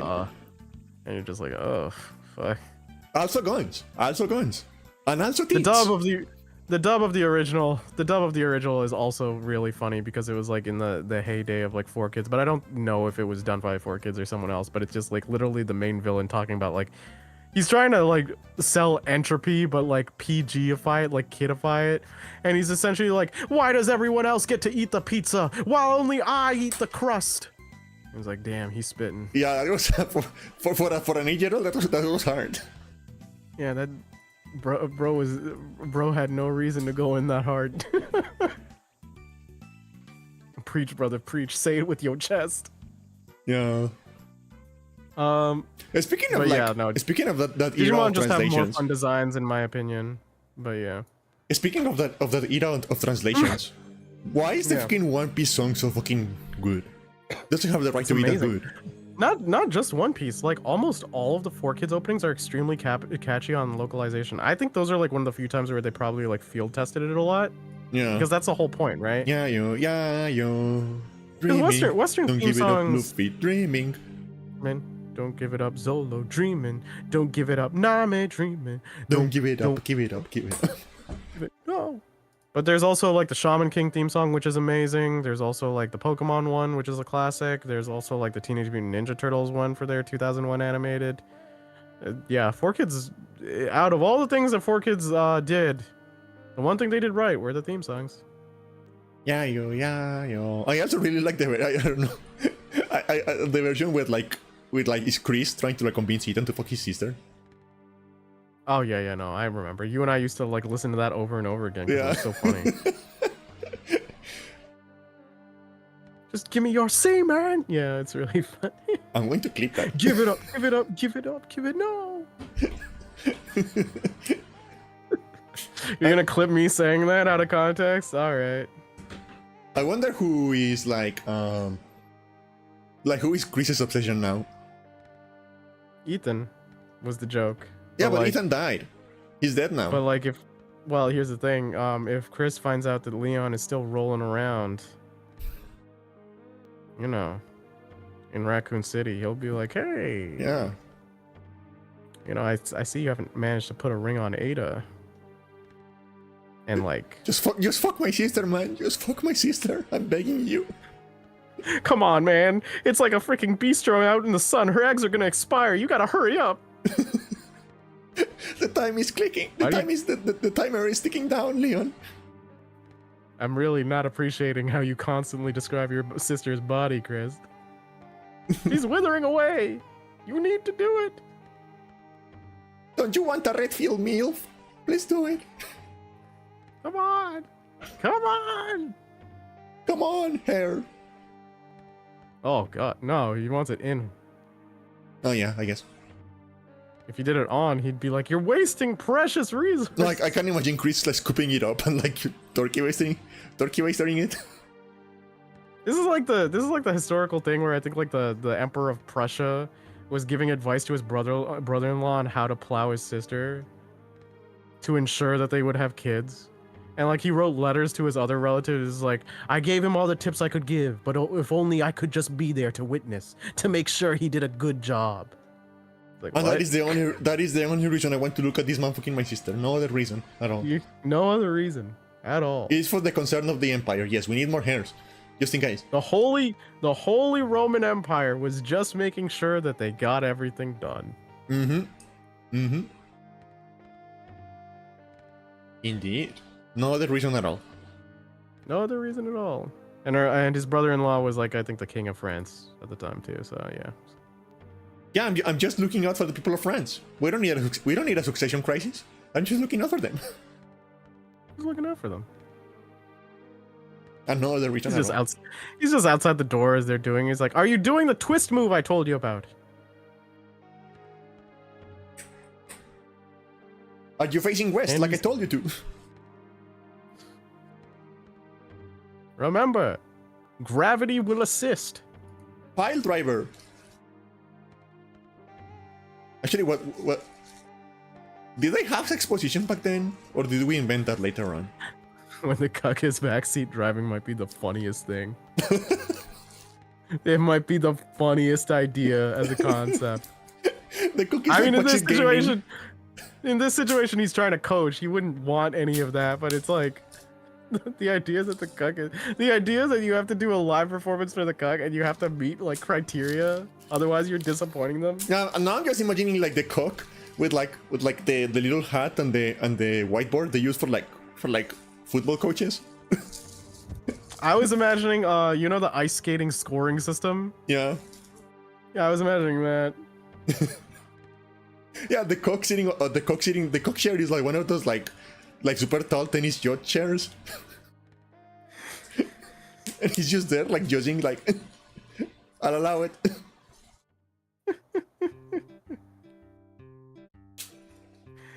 Oh god, I don't like that. I mean, I find it hilarious, but way to regain control in a position of like shame. Like, it's just like, I'm stealing your girl. You're not even doing it right. No, but like, can you imagine getting invited to be like a couple's ball, and then you start doing it, and the guy is like, actually, yo, I'm just going to fuck her myself. You're so bad at this. So there was that funny one that Patch talked about with us with a post where like they got a bowl, but then the bull was getting like the guy was clearly into it, and the guy was getting upset because the bull was starting to get tired, and he was like, "You tag in, I'll watch." And then he was getting into that, and he's like, "This is bull. I got this guy." so I wouldn't have to do it. And now I have to do it. We've completely changed our roles. I don't like this. How do I bring it back? Musical cock chairs.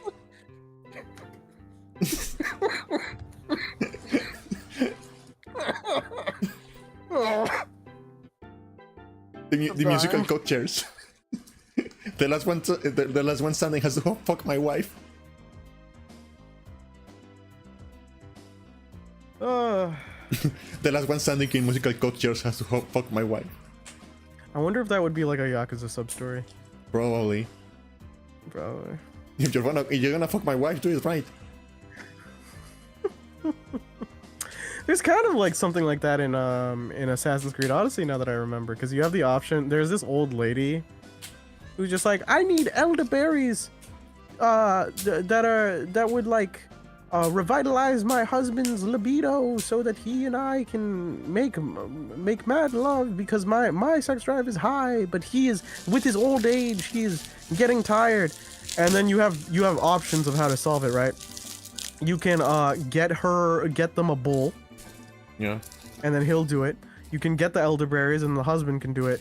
Or you can go like, I'm not gonna waste my time, I'll just tag in. And then you go into the building and the camera cuts in front of the building as the old man who's getting cucked is like, he's carving something out of a twig, like he just doesn't care. He's like, yeah, as long as she's happy. Like, he just doesn't care. Hey chat, I found some bubble wrap. Do you want ASMR? I found some bubble wrap.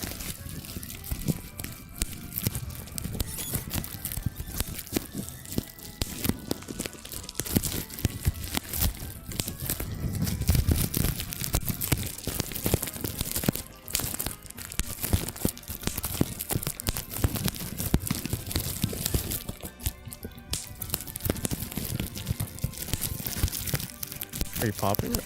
Yeah. I don't hear it. Oh. Oh, now I hear it. Oh. No, the stream hears it. I don't hear it. Oh, okay.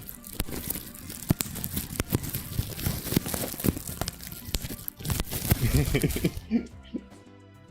Fun fact about Candy.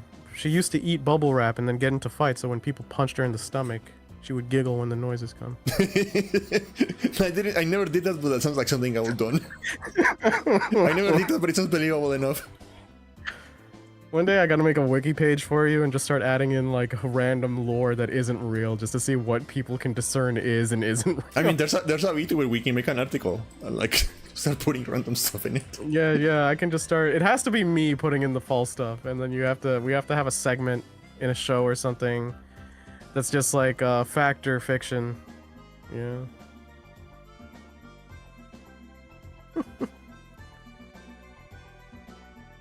Oh. And for every one of them, the audience can't guess right.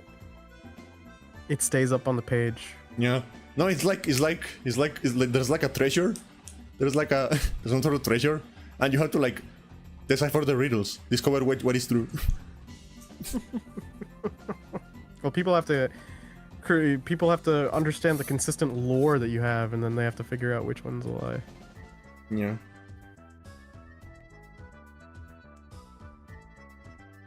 Oh, GOG is having a Christmas sale.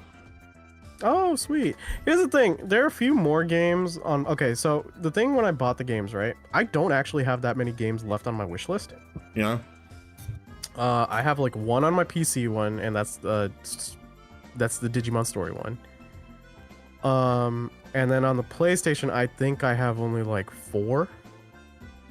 And the discounts are laughable. Yeah. Like, they were like, hey, Ninja Gaiden's on sale. I'm like, oh my god, the deluxe edition by how much? It's like $20. Like, how much is it now? It's like $96. I'm like, I'm still not touching that. Speaking of things, I just opened Steam. Why is the top seller a game called Fox Sex Farm? Thank you. I put that in chat. In popular searches, I typed in my chat, I typed in my Steam search bar to look for Digimon Story when I was trying to add it to my wish list, and then I snapped a screenshot and put it in our Discord server, the Euro server, Candy. You can literally scroll up to you, and it just said Fox X Farm. No, it said popular searches. It didn't say targeted at you. Yeah. I would if it was just Candy, I would go like, that sounds about right. But I don't use my account for like hentai or porn games. Like, I have family on my Steam account. If they saw that shit, they'd be like, And like yeah. right now it is the top seller. Yeah, I was just like, why?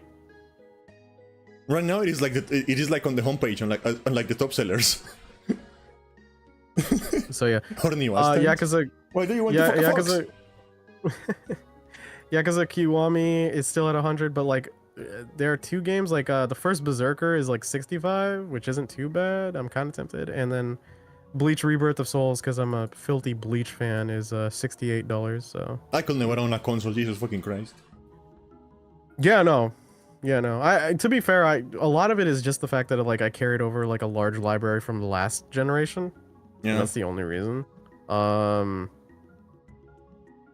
like the occasional fact is like I will go to some stores to buy physical, and that just works out for me. Yeah, because there are some that go like far better on those prices. But yeah. This is a safe space, Nick. You don't care. I'll be real with you. I just don't buy or play hentai games on my Steam account because I have family on my Steam account. What on earth am I going to explain if my cousin sees me online playing like Fox? Is it Fox Sex Farm? Fox Sex Farm. Like, how do I explain that in the family reunion? She'd blab. She's not cool. How did you explain that? You say that it was hackers. Yes, hackers. I was hacked. Private though? I was hacked. I was hacked. You can do that. You can do that. You can like buy a game as like a hidden game. The only two games that technically classify under hentai in my library. Oh no, wait, maybe three. No, wait. No, two. Oh god, my fucking throat. Are Honey Pop, because everyone was gifting each other Honey Pop because it used to be dirt cheap. Honey Pop 1. And it was like a meme, and I didn't know what it was, so I played it, and then I just found out it was like a Bejeweled game with porn in it. Yeah. And the other one was the clicker version, Honey Pop Studio. Yeah. And that was mostly for the memes because we thought it would be so funny because me and the homie streamed it together in group chat, and he's like, because we thought it would be so funny if it was just like the role-playing thing of we're the managers of these girls trying to make a sustainable business. But yeah, even then I don't think Studio had that much like hentai in it. It was just mostly like the implications or like some of the pictures. But gooning with the homies, ew, no. Most of the Honey Pop girls are like insufferable. They're like terrible people. I think in the first game, the only two that are like genuinely nice people to be around are like the single mom and the teacher. Oh, I love the teacher. Yeah, because they're the most chill. Everyone else like has a stick up their ass. Like they're so angry at you constantly. I have never actually been able to beat Honey Pop because I spent too much time with the teacher, and by the time I try any of the other girls, it's too hard. Yeah, no, it's just like... Because she's just so fucking hot. Like, she hits so many boxes for me. Yeah, she's cool. Her name is Aiko. And she's But yeah, no, that wasn't the one. It was just Studio, because Studio is just a clicker, so we were just like laughing. It was like, send her to the mines! Send her to the make money. Send her to the mines! Sends her to the OnlyFan, like, knockoff. Oh no, she seems to have contracted a plague of some sort. Wink plague. Put her in the hospital. The plague. You guys contracted the plague. She's contracted the plague of some sort. It's a very contagious plague. One that would require protection of sorts if interactions were needed. I mean, that's true of most plagues. Yeah, exactly. I don't know. I wonder if like... I wonder if I can like... Because my mom really likes visual kind of games. I wonder if I can like trick her into playing Honey Pop. Why would you do that? I think it would be funny. No, that'd be so weird. She'd just see the porn and she'd be like, what? I think she'd be cool with that. She would be, but it's still such a weird thing for a daughter to give her mom. Well, nobody else is making visual games anymore. That might actually be true. That's the sad thing. I don't know too many. Yeah.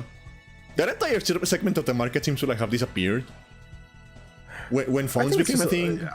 Yeah, I was gonna say the mobile market was probably good because Candy Crush is one, right? Yeah. I've never played Candy Crush, so I don't know. But like, yeah, like games like that just kind of dominate it. Because usually if you're on a PC, like, not to go like casual, but it's like, just like the games that are the most simplistic in gameplay are just kind of easier to have on your phone, no? Yeah, but like back in the day, there was like a whole segment of the market with like developers like PopCap and like Big Fish Games Yeah. making like these casual games. To be fair though, like, And honestly, some of the games are really time- good. I really like them. At the same time, even though I say it, Diner some- Dash and like Farm Frenzy and like Visual. Oh, I haven't heard Diner Dash in a while. But yeah, no, I was gonna say, like, even then, with some games that are like simple that can be on your phone, like Tetris, is like some people prefer like other versions that are like on PC, like Tetris Effect, Yeah. or like Tetris Battle Royale. Like, yeah, there are always variations. That's so crazy to me that actually worked. With the Battle Royale for Tetris? Yeah. Yeah, it was pretty cool. I remember seeing a stream of it once, and I was like, oh, this is actually a really good idea. And then I didn't really see too many people like continue playing it that often. But Yeah, to be because- fair, that was because like the Battle Royale trend was just kind of like on this weird decline. And also it was like an exclusive for like Nintendo Switch Online people. Yeah, So that probably limited some of the... probably did.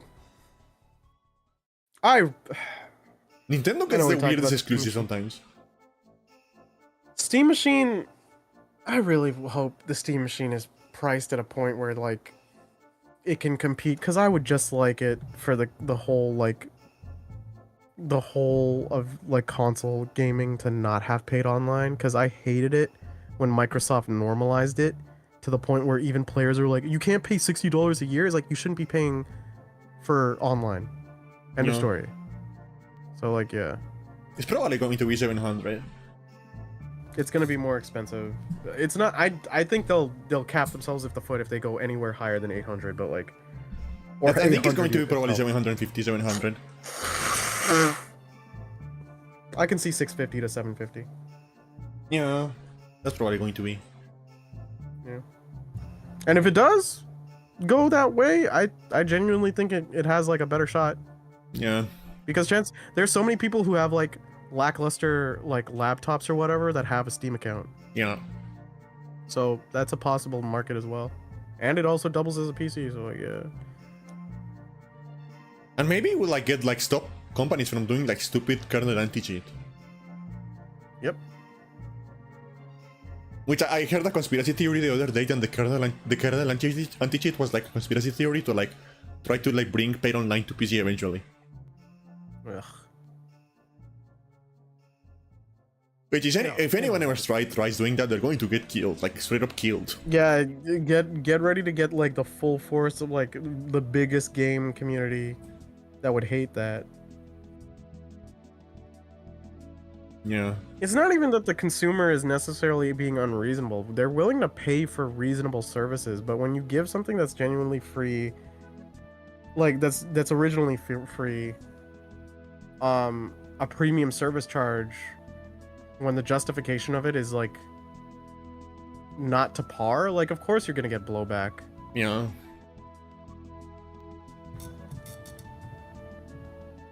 And they're not even like offering like any like big service that justify the price.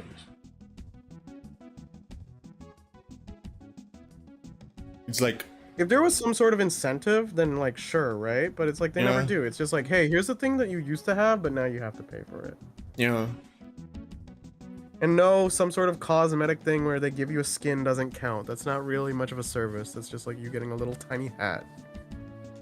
And like I feel like that's also like the problem with like the reason why I fucking hate like YouTube Premium so much is because it's just stuff that used to be free that they're charging money for now. Instead of like actually like adding new features for the paid people, they're just like paywalling stuff that already existed and used to be free. Well, unfortunately, YouTube Premium is the only way to deal with YouTube services that you've missed out on mobile. It's not like you could Google YouTube Premium alternatives and find something that you could totally put on your phone. Not once, not at all. Yeah, that will be crazy. Can you imagine that? Who will do that? You could never put that on Google right this second and then get a better YouTube Premium alternative Yeah. for your phone. Who would do that? You wouldn't download Why? it. You wouldn't download a car. You wouldn't download a YouTube. Yeah. I mean, it's not like and even if such a thing existed, you wouldn't be able to download it straight from your phone. I mean, if you could, then then what would be the point of using YouTube Premium? I mean, like, if you were to Google on your phone YouTube Premium alternative, and there was just something there that you could instantly download on your phone that would be a better alternative to YouTube Premium, I mean, like, what? Well, what would YouTube even be able to do? Yeah. But luckily, such a thing does not exist. But you should totally Google it just to check. I mean, like, because we know it doesn't exist, so it'd be funny for the meme, right, guys? Yeah. I want you to know, like, I have YouTube out on a different window on a different monitor as I'm giving it the middle finger as I keep on saying this. Yeah. I mean, it is bearable on desktop if you have an ad blocker. It is, yeah.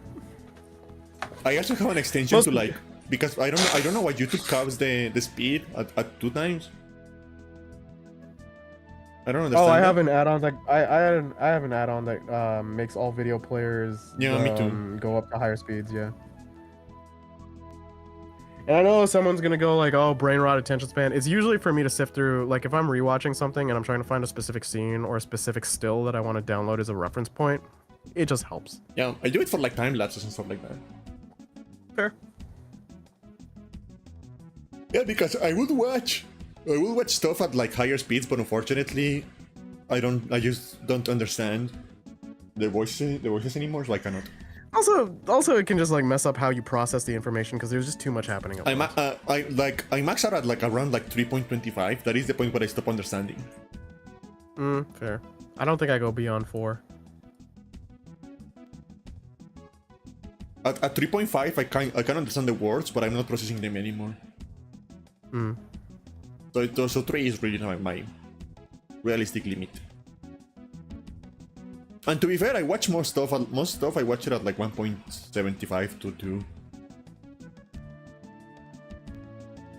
Because it's just people talking. They can talk faster. I guess. But it's like it starts getting weird if you hear everyone at 2 times speed and then you just have a normal conversation. Oh yeah, like everyone in the real world sounds drunk to me. Yeah. Because what's happened when you slow people down, they start sounding drunk. So like everyone in the real world sounds drunk as fuck to me.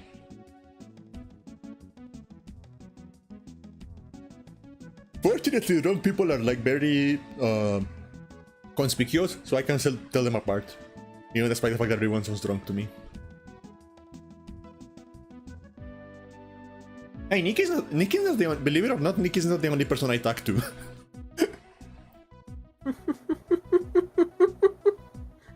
I sound drunk? I'm usually just tired. And he has a cold right now. I have a cold right now. That's true. You do talk to some of the others in this server. I don't know why, and also I talk to people in real life. Yeah.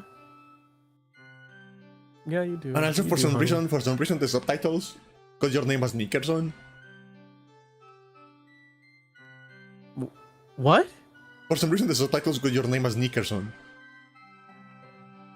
The subtitles say that?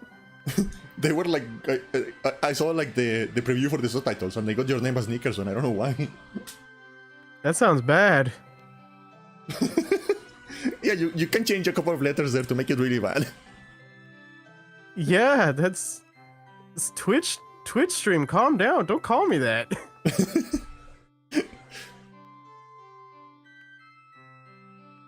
But yeah, no. I just enjoy talking to people, so yeah, I don't usually go to 2 times speed. Yeah. I do wish there was like I feel like if I was given the power of the controller in click, you know that one? Yeah, I know. I will just like put the world in like permanent 1.5 speed.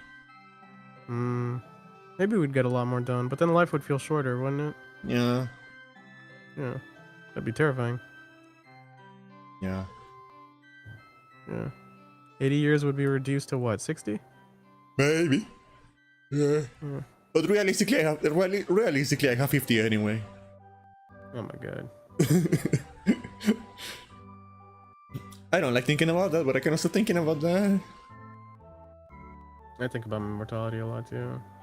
Also because like, as you get older, like, okay, here's the funny thing, because as you get older, right, it's not in life you're not going to always be hanging out with people just your age. Yeah. Like you did in school, right? You're going to go to work, and then there are going to be people who are way older than you and then way younger than you, and everyone's going to comment on it if you bring it up Yeah. at some point.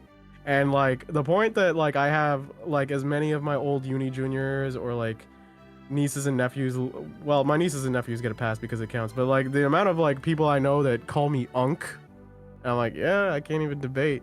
It does make you think about your mortality. It genuinely does. It's not to go like, stop it. It's just like, yeah, no, you think about it. You're like, yeah, I used to be classified as young, but I guess not now.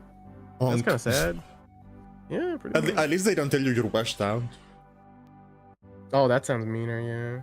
I mean, to be fair, most of them just call me Unk affectionately. Uncle Yeah, Nick. one of my nephews are both in the middle of university. My nieces are like just they're essentially just babies. But yeah, it was wild to think about my nephews because I'm like, I used to babysit this kid when he was like 4, and now he's like a fully functioning adult. Yeah. This is weird. It's like the other day I was like, I visited some family, and I was like, I met one of my cousins who I hadn't seen since she was a baby, and she's like an actual adult now, and I was scared.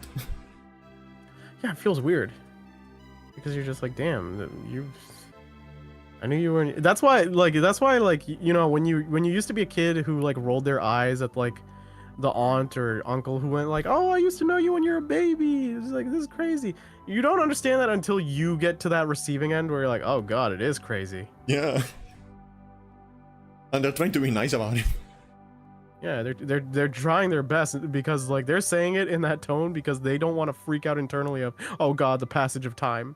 Yeah. Is freaking me out. Like I didn't even notice this. Like to me, you were like 3 yesterday. Yeah. When did you grow? Why can't you buy beers now? Yeah, that's not cool. Why are you drinking? What do you mean you're doing your? What do you mean you're doing taxes? Do evasion. I don't care. Let me keep the lie. Yeah. I was gonna reprimand you for drinking, but then I realized you're allowed now. Yeah, pretty much. You're just like, oh god, this is weird. I don't like it. There's gonna be one day. Oh my god, there's gonna be one day where my nephews get married. Yeah. Oh, I'm having a panic attack. I hate it. Oh, that's totally within the wheelhouse. Shit.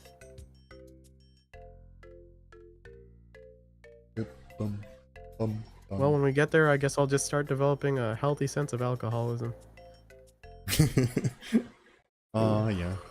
Oh boy. Jesus. I have thought about it sometimes because I feel like I need some help to deal with like how bad I feel sometimes. I joke about it, but like I couldn't do it. I have like too many relatives that are like a very good reference point on not for me, like for me to never touch the stuff. Yeah. Because it clearly did not go well for them, and if that's like a genetic predisposition, I'm not gonna play the lottery on that. Yeah. Yeah, no, I sometimes think about it when I get overwhelmed with like. Because it is a very tempting thing because you hear how people talk about how it takes that and smoking, like people will tell you how it takes the edge off. No, but smoking is like, I don't know, smoking is so fucking like outwardly gross. Yeah. That is like, yeah, I'm never going to do that. It's just like. If only one of our friends would like listen to the memo. The funny thing is, he'll be like, yeah, smoke, but then like if you talk about drinking, he's like, ew, it's so bad for you, and you're like, bro, this is a mutual Candy, you know him. Yeah. He's so funny. He got peer pressure into smoking. Fucking idiot. He got peer pressure into smoking, and then he continued smoking because he got addicted. Never met my dad's dad because he had 2 strokes and died from alcohol. It was yeah, that's yeah. Yeah. No, it's a smart thing. Like, to be fair, I also have a grandpa who is an alcoholic. Actually, my mom doesn't talk about it, but I suspect that her dad did too. But like, yeah, it's like also on both sides. I've had some uncles who struggle with it. It's just like it's something that you never want to like. You don't want to stoke the flames. And like if you're lucky enough to have stayed away from it during your youth, you find it significantly easier to just like not have to deal with it like as you get older. Yeah.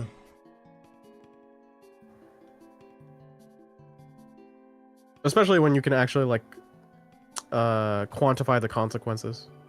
You're just like, yeah, do I want like my family who has done this? Do I want like a higher chance of like liver cancer or something? Yeah, no thanks. No thanks. Wait, give me a moment.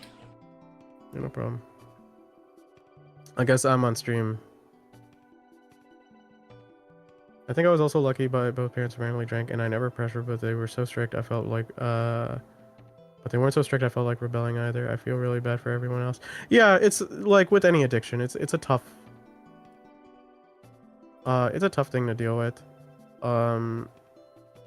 because so many people go like, oh, it's the person who's like struggling with addiction's fault, but it's like, it's tough. So many different walks of life. You might have a genetic predisposition, and it might just be the thing that kind of numbs the terrible things away.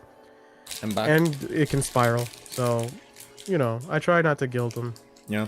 I just look at it. Yeah, hey, I just look at it as just like a reference point of like, I'm not gonna put myself through that because I already have enough to deal with. Yeah, I have seen enough in my family too. Yeah. With looking too. Yeah. My vices are a cola, a diet cola. Rather. That's probably not better for you. Oh, we've actually started seeing studies that is like it's not as bad as people pointed out to be. Like apparently, like Coke Zero and stuff is just like essentially like somewhere within the 98% water ballpark, so they're not even that harmful as a diuretic. And studies have shown like no, they do not cause like Alzheimer's. No, they don't do this. Or do they cause autism? Oh. No. That's the question. No, they don't. I start drinking them solely so I can start understanding your perspective. Yeah. This is the I think a lot drink. of people should. Yeah, no. I have autism potion. Is a very big one. Oh, autism potion. So you can understand. Wait, if you have an autism potion, why don't you just reverse engineer one so you can like just remove it? Nah, it'd be just easier if I made everyone in the world autistic instead of changing myself. Oh, you're a very, very interesting wizard. All right, hand me that. I wonder what my hyperfixation's gonna be. Yeah. What would your like? What do you think if you had autism? What do you think it would be? You know, I have OCD, but like. It's not in the higher ballparks, I think, of like debilitating. I think what would my hyperfixation be? It would it not just be games? It's tough to say. I mean, it could be, but it doesn't have to. Yeah, it doesn't have to. I'm just trying to think of like the other big interests I have, because I love writing. I'm a very much a jack of all trades person. If I could see the kind of autism of me going straight into like being the hyperfixated martial arts person. Oh yeah. Yeah. Of just like actually practicing it and knowing like technique and stuff and just finding that very interesting to dissect on that. Yeah. I don't. And do keep in mind from that, like something I have learned the hard way is that you can actually have like many. Yeah, no. It's not like the media thing where it's like, oh, he has the one thing, he's the train guy. It's like, no, you can have plenty of others too. Yeah. Oh, you know what? Probably because I do get hyperfixated on lore. I could totally see myself becoming a lore master for a bunch of things. Yeah. Yeah. Like I was talking about earlier, like that kind of was one of mine. Like the other day when I was playing Breath of the Wild, I was talking that like I was one of those people before Nintendo released the official timeline. Mm-hmm. I was one of those people who were like spent like all the day on forums theorizing about the Zelda timeline.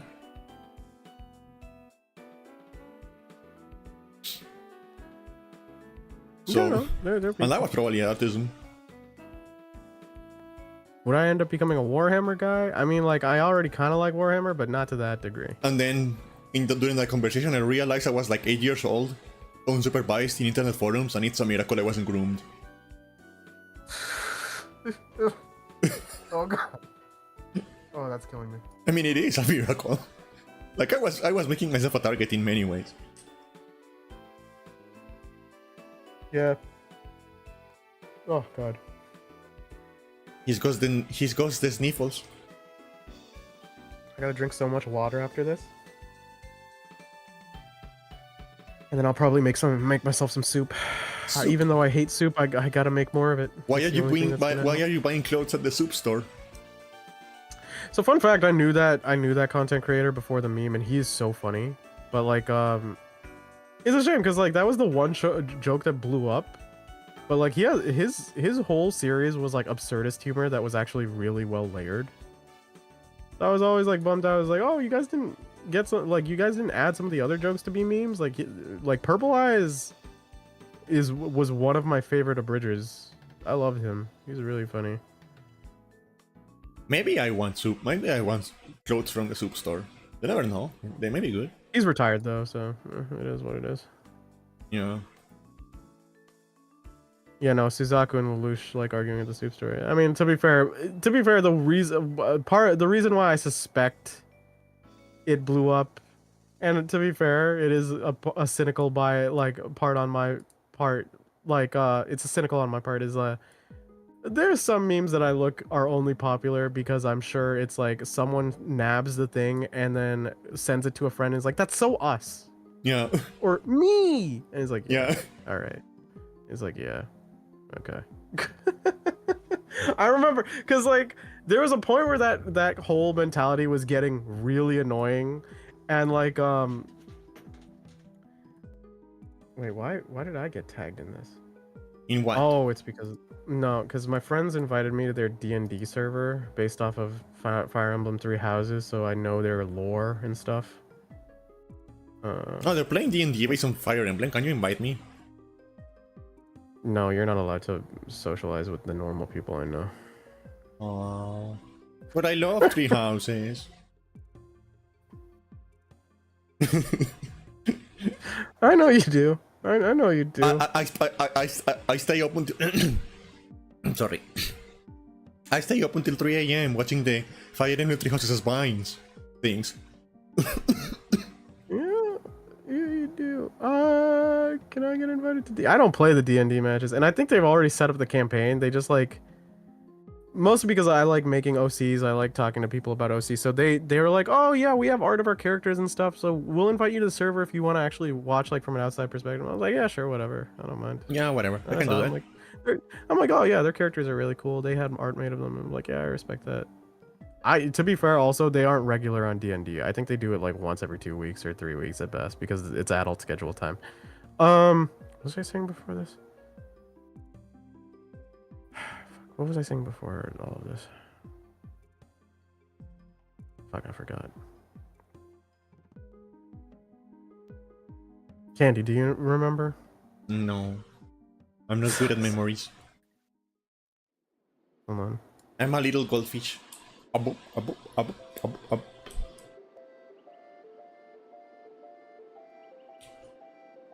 What were you talking about?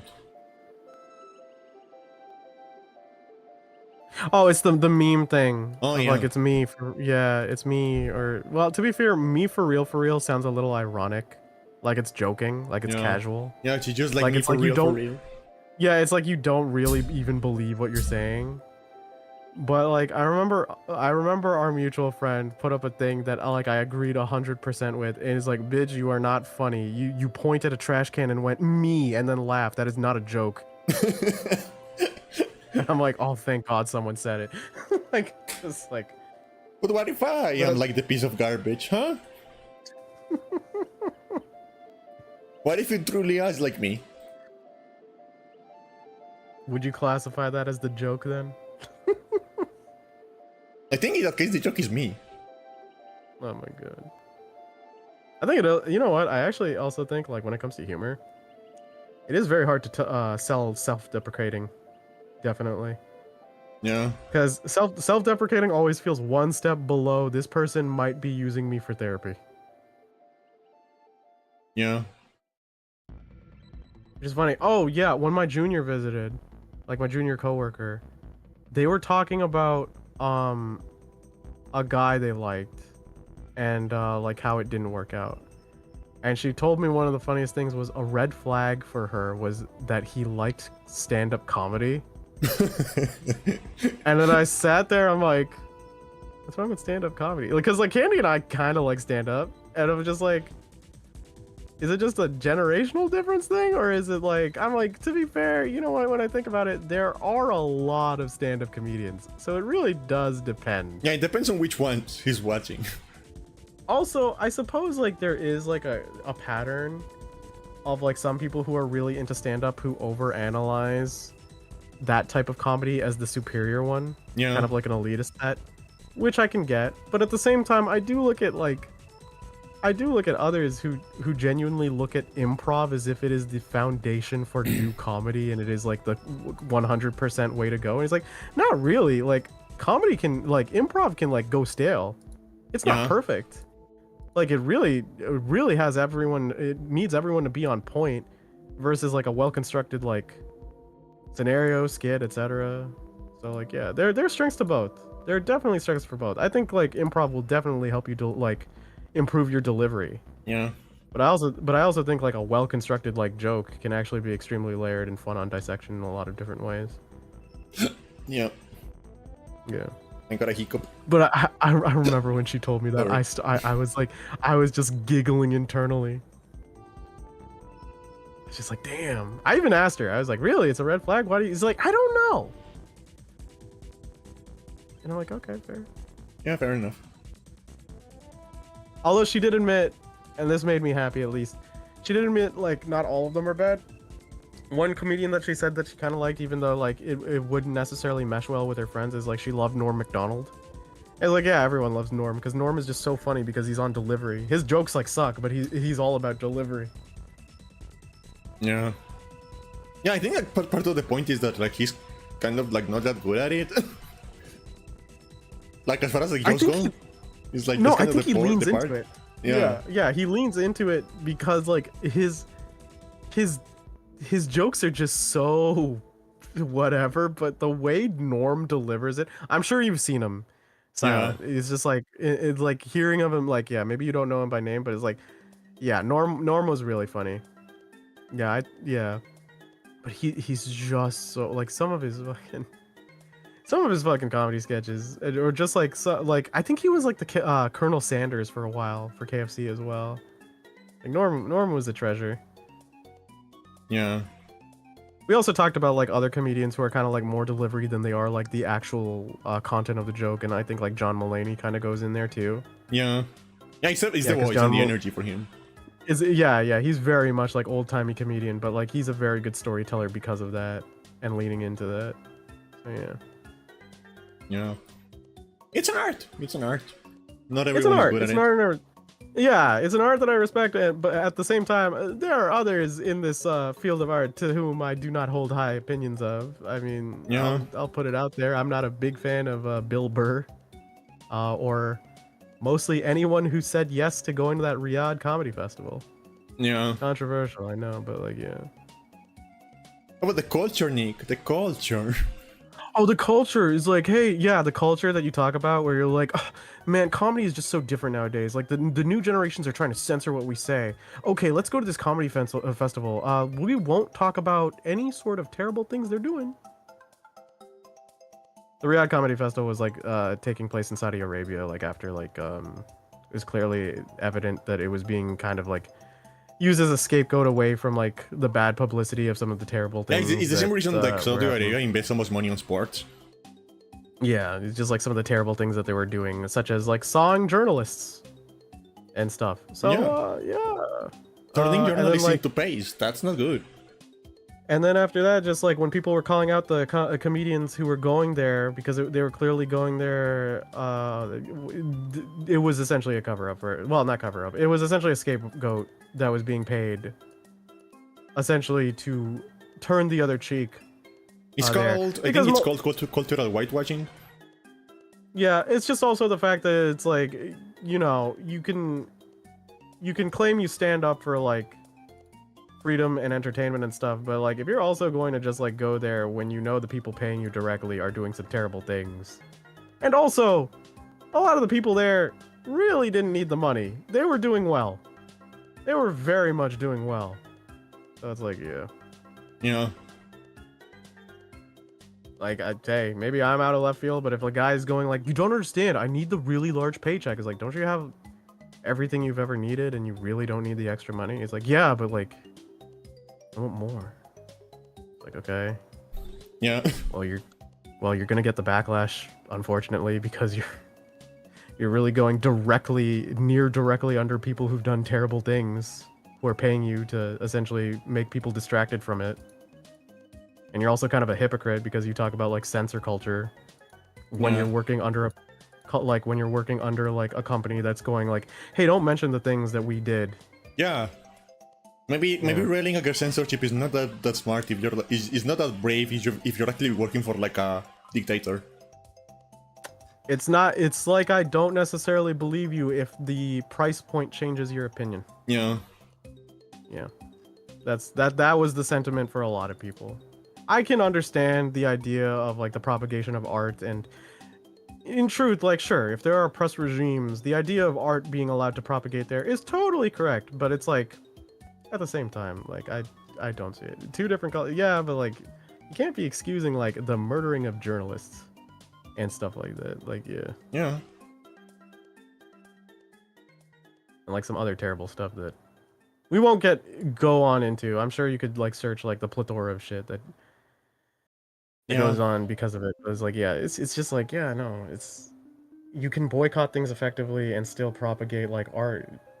But it's like, and I understand there are places where there might be like, unfortunately, some oppressive things, and art is having a hard time there. But when it's like that oppressive regime propagating it themselves to like change a narrative or control what it's saying, that's not totally the propagation of art. That's the propagation of their interpretation of art that benefits them. And like, oh yeah, you're allowed to laugh at. Yeah, he's like, you're allowed to laugh at that because I said you are. Because it doesn't make me angry. The government approved this joke, so you can laugh at it. And it doesn't change or make you think of our authority in any sort of way. Art is really great when it doesn't make you think too broadly, you know? Yeah. Or come to your own conclusions. It's very much that energy. Yeah. Yeah.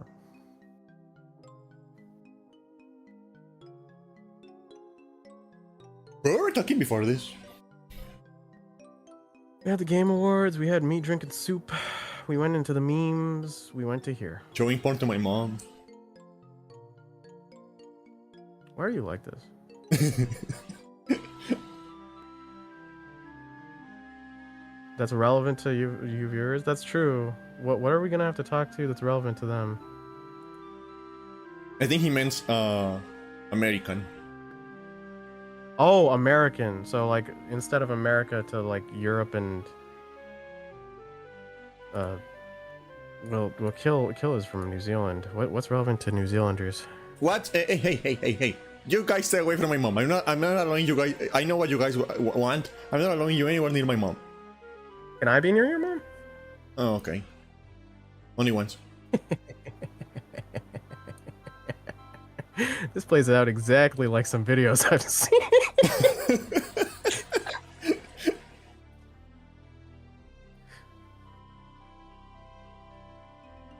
Oh yeah, probably should have capitalized US. Oh, okay, because I thought you meant like you as the viewers. Like, oh man, do we have to? How do we individually cater to them? Yeah. And then I looked at Candy. I was like, you know your viewers. What are they into? Nothing I can say on Twitch, Nick. Nothing I can say on Twitch. Oh, should. Yeah, you're innocent, You're innocent as much as I finish games. That's the thing. You're as innocent as much as I'm good at finishing games. My point is, stop talking about government censoring comedians. No, because like it was just being asked. So I had to elaborate why. Yeah. It's just like how it is. It's just like a funny thing I see. It's just like, I'm sorry if I'm fixated on it. It's just like that. It's like that weird thing where someone's telling you this one thing. It's like, yeah, this totally matters to me, and then your complete stance changes. But yeah, you don't think my joke glad. I'm sorry, man. Text is hard to like figure out the context, because there are times where you have to over-explain. But yeah. Jokes are hard. No, I think if I heard Killa say it, I'd get it.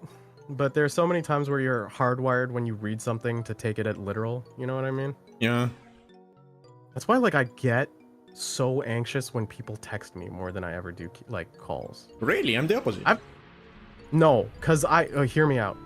Nothing gives me more anxiety than getting a text that says we need to talk or hey, could we talk later with no follow up on like the immediate. If you tell me like, hey, could we talk about like the rent that's due, right? I can go like, okay, I can prepare myself for that. If you just leave it open like that, it's like, what? Don't do that. Yeah. Don't do that to the anxious person. I feel like that can't happen in call because like if you talk to a person in person or like in a call, go like, hey, could we talk later? It's like about what? Because you have to immediately go on it. Yeah. They'd be like, oh, about this, and it's like, yeah. I guess I just trained my family to like never do that specifically. Fair. You always talk. Okay, whenever you talk about your family, you always talk as if like, I know you're close with your mom. You don't really talk in an instance where it sounds like you bond with your sister much. We're not that close, actually. I think we're just like too different. Really? Yeah. It may be like, I don't know. Sometimes I feel like it's like the age difference. That could be. It's like too big for like a close sisterly one, but like not big enough for like a more maternal thing to have developed. Oh yeah. Oh yeah. There's the whole eldest daughter syndrome in families. Yeah. Yeah. Like I don't know. I feel like that 7 years of like difference is like very awkward and like the way like the faces of life line up. I get what you mean. It's very weird because it's like, I think it also depends on the context, right? When it's family like that, definitely, right? Yeah. Because again, I've had coworkers who are like 5, 7, 8 years younger than me, and because we're in work and we're experiencing the similar things, there's like a kind of bonding situation where we have the rhetoric on that. But with family, it's not the same. So, yeah. All right. Yes, I have a sister, and you guys have to stay away from her too. Stay away from her. this time for your own good. Yeah, I think also the funny thing is when I've talked to my younger coworkers, I think most of it, oh god, most of it was oh no, you shouldn't have said that, Candy. Now they're just doing it to spite you. What was I gonna say? I mean, with my sister, whatever, it's their funeral. What? Yeah, you heard from the stories that Candy's mentioned, your sister's a ball of rage. When I was talking to my younger coworkers, it was mostly just like me trying to understand certain Gen Z memes, like an old man, and I was just like, okay, all right, I need you to really explain to me, like, what's the point of Skibbity Riz? Is it just because like, is there a context to it? It's like, no, the word just sounds funny. Like that's all it has to be. That's all it really has to be. Yeah. Like, oh, okay. It's like 6-7. 6-7 doesn't really mean anything. Well, yeah, because I've been noticing the pattern. It's like that and sheesh and all the other things is just like, is it all just a phonetic thing? A phonetic reaction? It's like, yeah, pretty much. I was like, oh. Okay. All right. I'm not gonna judge the next generation too much. I mean, like, I'm sure like our gen had like really stupid memes that weren't good. For God's sakes, we had rage comics. We have no high hill to stand on. Yeah, we had planking. Yeah. Do you remember planking? Oh yeah, we did have planking. Yeah, we did. Every gen is gonna have like some dumb memes that are just like you're gonna look back on and you're just gonna be like, we laughed at that, but like, you know. Hey, Nyan Cat is art. My generation was awesome. Oh god, the eating Tide Pods thing was genuinely harmful though. Yeah, I think we should have like just allowed that. You're very much of the natural selection mindset. I just don't know how it was. Wait, it was before TikTok, right? Yeah, I think it was before before how did it TikTok. propagate? Was it on Vine or something? Probably. How did people just spread it around? Like, just like, hey, do this? Like, what, this is stupid.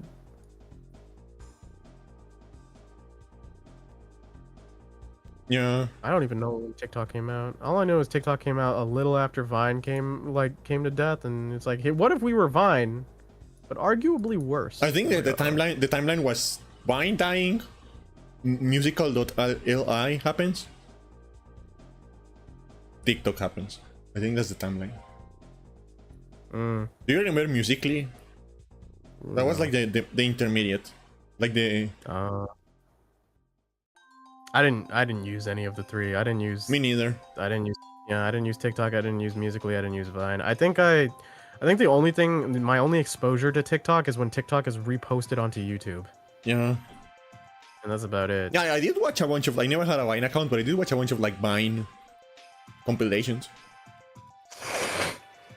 Yeah, there were some genuinely funny skits back in the day.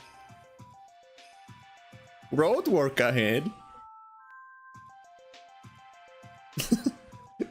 I kind of remember some of the racist ones actually. Now that I think of it, and that was the punchline. I'm like, damn. That shit hits really hard. The one I always remember is the one is like, "What's up? I'm Jared. I'm 19, and I never learned how to fucking read."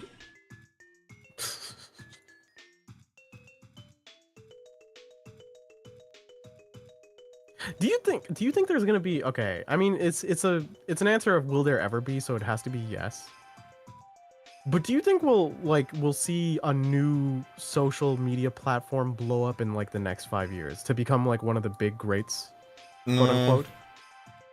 I feel like it's hard now. I think they're going to find there's chances for like a couple of them to like become successful in a niche, but like as far as like big mainstream, I think that boat has sailed. Covered, right? What? Yeah. Yeah. Because like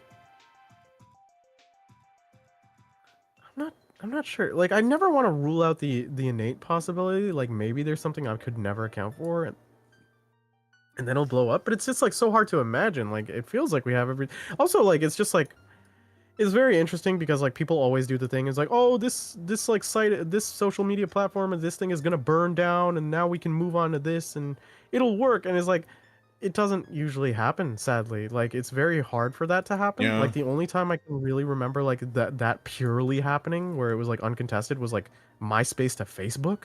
Yeah, well that like, was early enough that there really wasn't any competition. Exactly. Whereas like people went like, I think about like the sheer numbers of people involved, like the amount of people. It was everyone on MySpace, but it was actually not that much people compared to like the amount of people nowadays. Yeah, exactly. But it's just like now it's like, hey, like the other examples are like, oh god, sorry. The other examples are like, oh, Tumblr's going downhill. We're all gonna leave it and go to Twitter. And it's like there were a fair share who did go to Twitter, but like Tumblr still stayed alive even in that intermediary, and then a bunch of people went back, and then everyone went like, Twitter's dying, let's go to Blue Sky. And Blue Sky is pretty healthy by all things considered, but people are still using Twitter. So it's like it's very hard for things to outright die as a platform. Yeah. I think the only one I guess I could see is like, even though it's still technically alive, like Instagram has pretty much ate like all on what's Snapchat's like plate. Yeah, I never hear people are talking about Snapchat anymore. Yeah, and I guess we were talking about like TikTok to Vine, like Vine to TikTok, but I feel like with Vine it was mostly them just going like, oh, we died, rather than a competing situation. Yeah, like TikTok straight up just died. Like actually, even Vine died. I mean, Vine just like straight up like actually like died. Yeah, and then there was just like no competition for it, and then someone picked up the pieces. So, remember that time when YouTube wanted to try getting in on Twitch's situation, and then getting YouTube Gaming? Yeah. That was when me and you used to be on the social gamer site. Yeah. Where YouTube game, the big discussion was like, YouTube gaming's coming in. Is it gonna disrupt the marketplace? And it's like, turns out, no, not really, because people were just gonna go on YouTube. Yeah, it's like people watch live streams on YouTube. They don't go to the YouTube gaming tagline. They just go on YouTube. Yeah.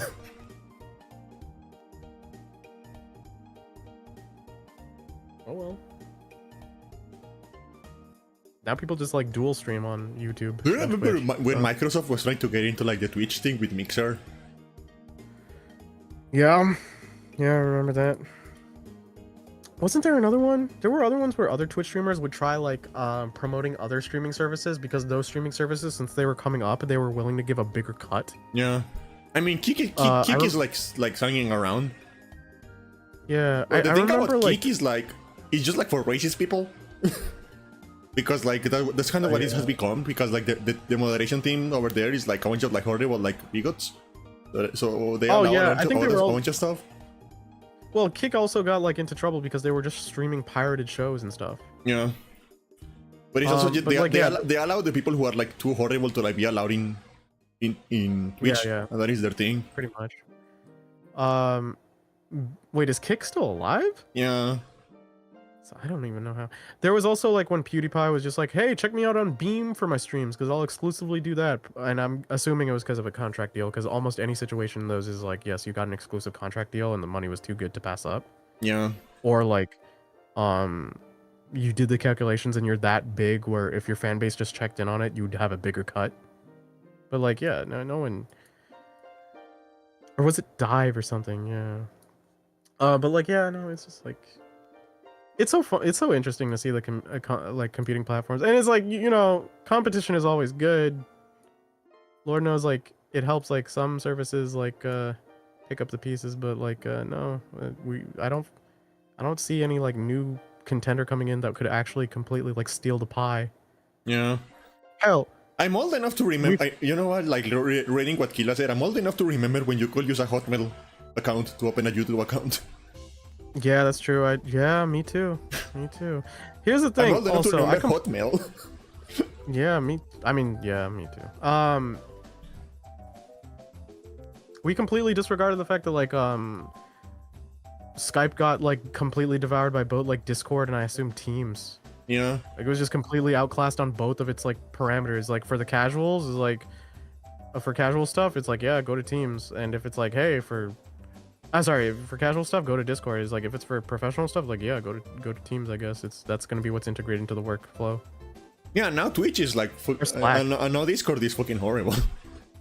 Yeah, well, that's what like we talked about before. All it takes is for you, like, a company is never your friend. Like at first they'll do the most consumer friendly practices, or they'll try winning your hearts to be a good service. But then as soon as they're number one, why does it matter? You need them. They don't need you. Yeah. Right. And then they just pull out their shit. So. Beep, beep, beep. Oh, there's a commercial break in progress. Oh no. Let's make elevator music with our mouths. Well, can they still hear us? No, they can't hear us. Well, I turned on the stream, I know. Unless like I muted the thing.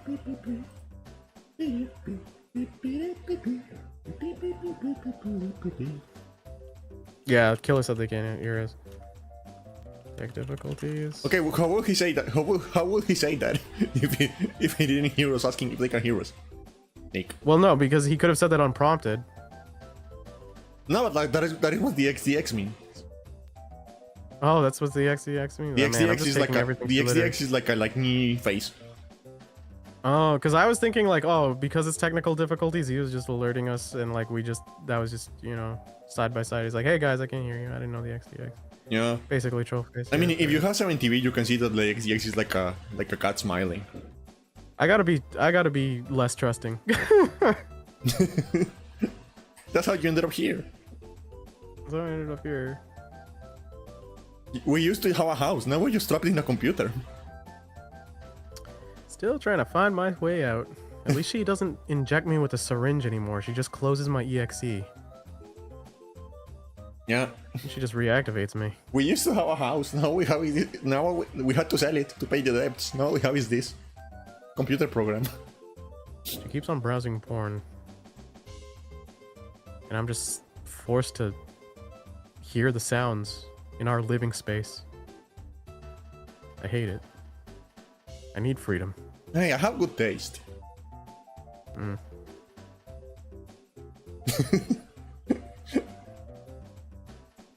I'm sure. I mean, I know. You always end up sending shit like at a weird schedule rate. Yeah. I like how like one of our friends from our server is like, hey, you're as pervy as her. Is like, do you ever see me participate in those channels when she doesn't ping me? Yeah. Mm. Do you really though? Yes, I have great taste in smart. I'll have you know. she keeps profiles of each of us, and then she just sends us stuff that she thinks she likes. This is her way of showing love. This is like, it's the weirdest way to do it. Crazy. She's like, and for you, I know you have a thing for navels. Yeah.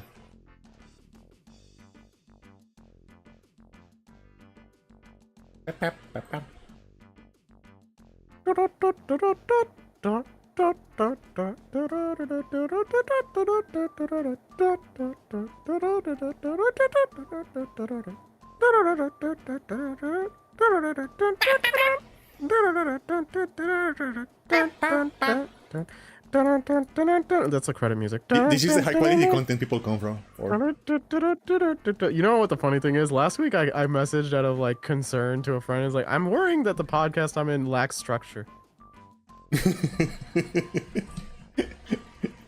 He's just kind of like, what's the name? Yeah, it's flow of the moment podcast. Yeah, maybe in next year I'll make a resolution to make something that'll kill the fluff. Yeah. Maybe the next year resolution is titling the show. You just have a soft reboot. That's what we're doing for the. That could work. This is just all season 0. Yeah. I mean, to be fair, I should be getting new art by next year, so I could debut that. So, hooray! I don't think Nick will allow me to like call it the Gooncast. Don't you put that on me, because then they blame me. You and I both know you had all the opportunity to put it there, and you also didn't like it. So, screw you. Every time he's like, Nick's the one holding back it being called the Gooncast. Candy has the power. She's the owner of the podcast. It's clear she doesn't want it too. Mostly because the Gooncast is not a great thing to be introducing to new people out of context. Yeah, I run a podcast. It's called the Gooncast. Like, bro. Yeah, but it's like you know, New York goons, you know, like mafia goons, you know. It's like, hey, I'm walking here, you know. Candy, if anyone knew you in the slightest, they knew that wouldn't be the play. You and I both know that. Maybe I'd get away with the New York goon thing, and then people would be like, oh, the old man just doesn't know what it means. But you? Hey. No, speaking of that, I didn't show you guys, right? It's their fault for watching a VTuber in the first place? That is a pretty good I didn't show you guys yeah, on the Euro server, right? I did some art this week. Oh, sure, last week. Because the context... The context is that there's this VTuber who is like one of my favorites, and she took like a month off for like mental health reasons, right? Oh, okay, yeah, that's valid. So I kind of wanted to like draw a couple of things when she returned. So like, so I drew a couple of images. Wait, hold on. Yeah. You're gonna show her this when she comes back? Oh, she already came back. She came back like last week. Oh, okay, yeah, alright. And she has already seen them. Alright. And she liked them a lot. It made me really happy. Yeah, that's good. Yeah, so I have like a couple of like oh, I forget, I draw a very high resolution despite the fact that I never put any detail on them. So this is like me trying like a different art style, something more cutesy, I guess. I wish there was an easier way to like resize. Oh, I'm dying. You're not allowed to die, Nick. I'll do my best. I'm at least never going to die before my loved ones. I'll be the last one. Okay, so this is like one of them. Oh, that's adorable. Like me trying like a more cutesy, like. Yeah, that's cute. Like art style. This is another one. It's like kind of similar. Oh.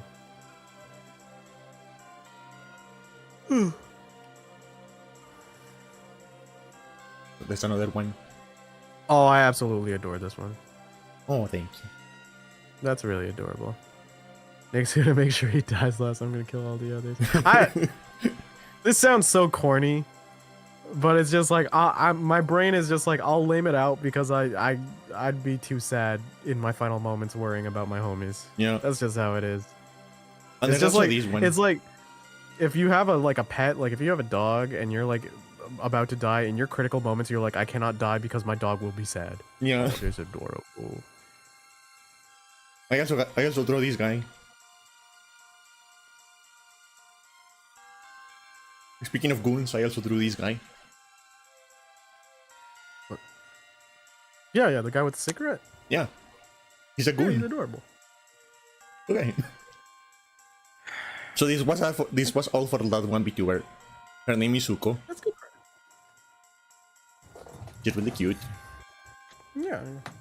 I'm glad she recharged. Yeah. That's very important. Always take your, mental health comes first. You don't always have to be on grind. Yeah. Yeah. I don't know why I didn't show you guys that when I did it. It slips the mind. Sometimes there are times where, like, after the podcast, I'll listen to the podcast right after, maybe the day after we do the podcast to check for anything. Yeah. Just to see on if there's anything we can improve, just in case there's anything we can clip, etc. And there'll be times where I'm like, I absolutely forgot to mention this in my week. Oh yeah, that Or, happens to like, me a that lot. opinion. Or it's like he asked me a question and I give him an answer, but now that I think about it, like that's not the right answer. I had another answer. Yeah, and then there was a lot of times where I'll listen to myself and I'll go like, why is it sounding like I'm collecting my thoughts so often? And it's like, I Yeah. probably am. Or Man, like I know. like the other day when you asked me about like my favorite Need for Speed songs, you remember that? Yeah. Why didn't I think about like Get Low? Oh. Yeah, that's a good one. Why didn't I think of that one? I think it's also like, I think it was also my fault on that. Is like, the thing is like, here's a pro tip of just like, if you're trying to get to know someone, professional streamer, by the way.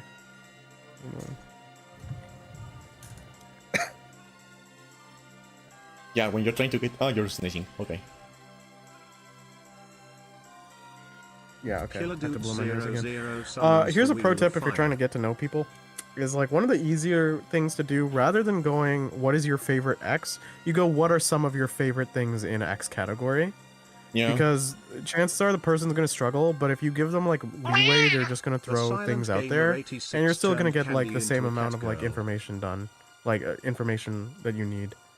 Oh, they remember the redeems. They're having fun with the redeems. I was going to say you were looking cute with like the glasses. Oh, you're flaming nerd burger. Yeah. Literally now. Ow. Because throwing a bike at her too. Ow. How many bits do we have? I do like that. Like the wonk makes my character recoil. I do like that. Killadude00 tries to And calm they're just Candy going at it down. with you. Yeah. I think the water spray didn't work. And yeah, I think I look kind of cute as a nerd. Like, Yeah. I learned that late in my life. Like I was like, oh, like I knew people would hype up glasses characters, right? yeah. But it only took until like I dated my ex that I realized like, yeah, no, I really like glasses. I think they look cute. No, yeah. Everyone looks better in glasses. I don't agree with that. I look Unreal god Engine awful in 5 glasses. is the greatest thing ever invented. Silent, I'm going to eat you I- up.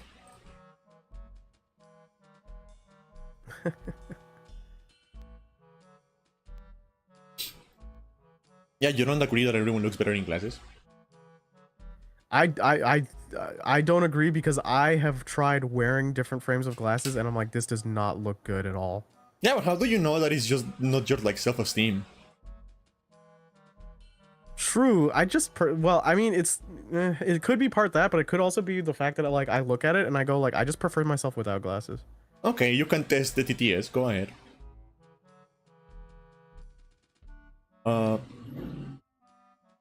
Like for example, like I often like when I'm clipping and stuff, I'm always thinking in the back of my head, like, Jesus Christ, my voice is horrible. How does anyone listen to me? That stuff just happens. Yeah, it just happens. I mean, I've told you your voice is cute before. Yeah. Oh no. You just had to. You just had to do that, didn't you? You just had to let them have it, huh?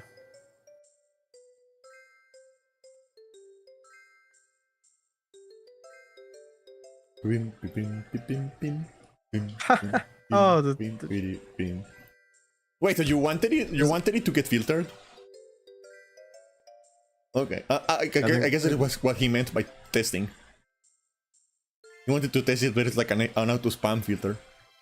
you always got to be careful. There's a good old saying, Candy. Give them an inch, they'll take a foot, and then you won't have a leg to stand on. Wait, that's a full saying? Hmm? That's the full saying? I have never heard that before. No. It's a modified version that comes from Blackadder. That's really good. Oh. Because it's usually give them an inch, they'll take a mile. But I like the give them an inch, they'll take a foot, and then soon you know it, you won't have a leg to stand on, which is actually pretty good. Yeah, that's what I thought it was, like the full one. Because it makes sense. Yeah. Well, it has double wordplay on it because of it. Yeah. Yeah, it's better than the original one, to be honest. Yeah, exactly. Blackadder is a very good show. Well, It's like season 2 to 4 is a very good show. I love like slightly changing like sayings. Mm-hmm. Like, for example, one of my favorites is like, instead of saying we'll cross that bridge when we get to it, I like saying we will burn that bridge when we get to it. I've said the same thing, but I've done it in reverse. Is like we'll cross that bridge when we burn it. And my friends will be like, "Don't you mean like we'll burn that bridge when we cross it?" It's like, no. The camera just slowly pans in my face. Yeah, like slowly zooming in and keep zooming in and keep zooming in and keep zooming in and keep zooming in and keep zooming in. Blackadder also just had a lot of witty humor. I think like some of my favorite, mostly because like British British has cringe humor, but British has some pretty good like witty humor too. And it's like not all of them are bangers, but like some go like can make you chuckle. Like my favorite still is just like, what do you think I was born? It's like I wasn't born yesterday. It's like, shame, we could have started your personality up from scratch. Oof. Oh, the glasses are gone.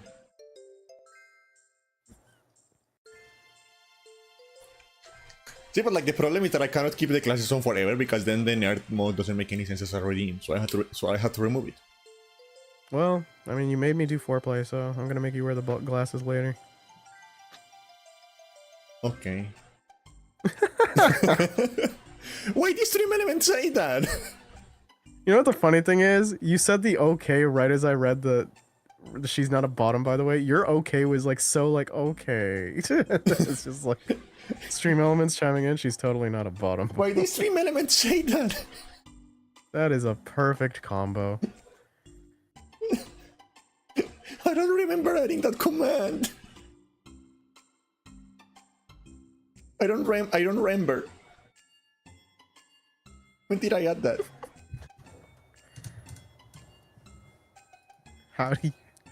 How you bottom your own chatbot? I'm gonna cry. Well, you'll have to save it for next week because we're gonna end this week. Check out my YouTube at youtube.com/@nocturne. That's youtube.com/@nocturne. Or my Twitch. You can check the link at the title of this broadcast. Follow Candy on her Twitch and YouTube to see her past broadcasts, clips, and podcasts. Check her Blue Sky for her organized thoughts. Don't check her likes. She told me not to advertise you checking her likes. Don't ever check her likes. Or join her Discord to see her disorganized, or I guess her organized. No, well, just her thoughts, actually. The bot will leave all the links provided, and if you have such feedback for the podcast, like... Please Candy, stop talking. Please stop talking about your mom. That it's not going to end good for you. To the podcast, to which we'll respond. Well, to which Candy will respond, I agree, and to which I will go, I agree, but I will think deep in my head. It's like, I'll still think about it. Just like the viewers. Thanks for listening. Stay safe, happy, and have a wonderful week. Bye, Candy. Love you. Love you too. Bye. Wow. And there he goes.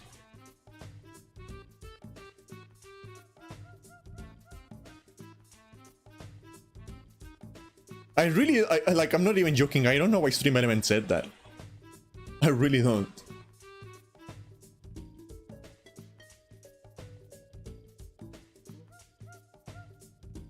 Like, I'm extremely confused about why he said that. I think it's becoming sentient. I think it's becoming sentient and it wants to, like, humiliate me.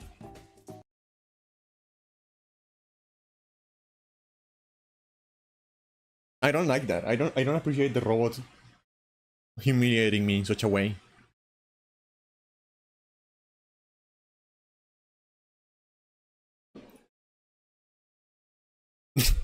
I'm not, and like, I am not bottoming to a robot. I am not bottoming to the robot. The robot says I'm not a bottom, so I'm not bottoming to the robot. You guys are making that up. Any hoodles? I'm gonna be in the BCs next week, so I cannot like promise you a schedule, but I will try to stream at least 3 times. That is all for parroquial announcements. I think. Yeah, I think that's going to be. I will be letting you guys know on Discord when I'm going to stream. I will try to like do it at least 3 times. But I'm going to be busy next week, so I don't know. Probably not tomorrow. I will see. And yeah. Other than that, as usual, I want to like thank you guys as always for being here. I really appreciate it. I hope you had a fun time. And we're gonna say hi to someone else today.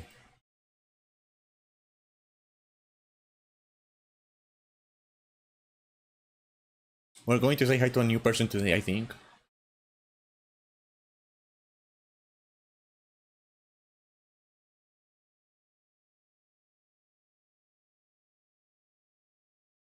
We're going to say hi to a new person today, based on something I heard from one of my friends. But yeah, that's it for this week. I need to go to bed because I'm sleepy. But yeah, as usual, thank you everyone for stopping around. I see you guys next week. I hope you had a good day. Have a good day, good night, good rest your time zone. And see you again.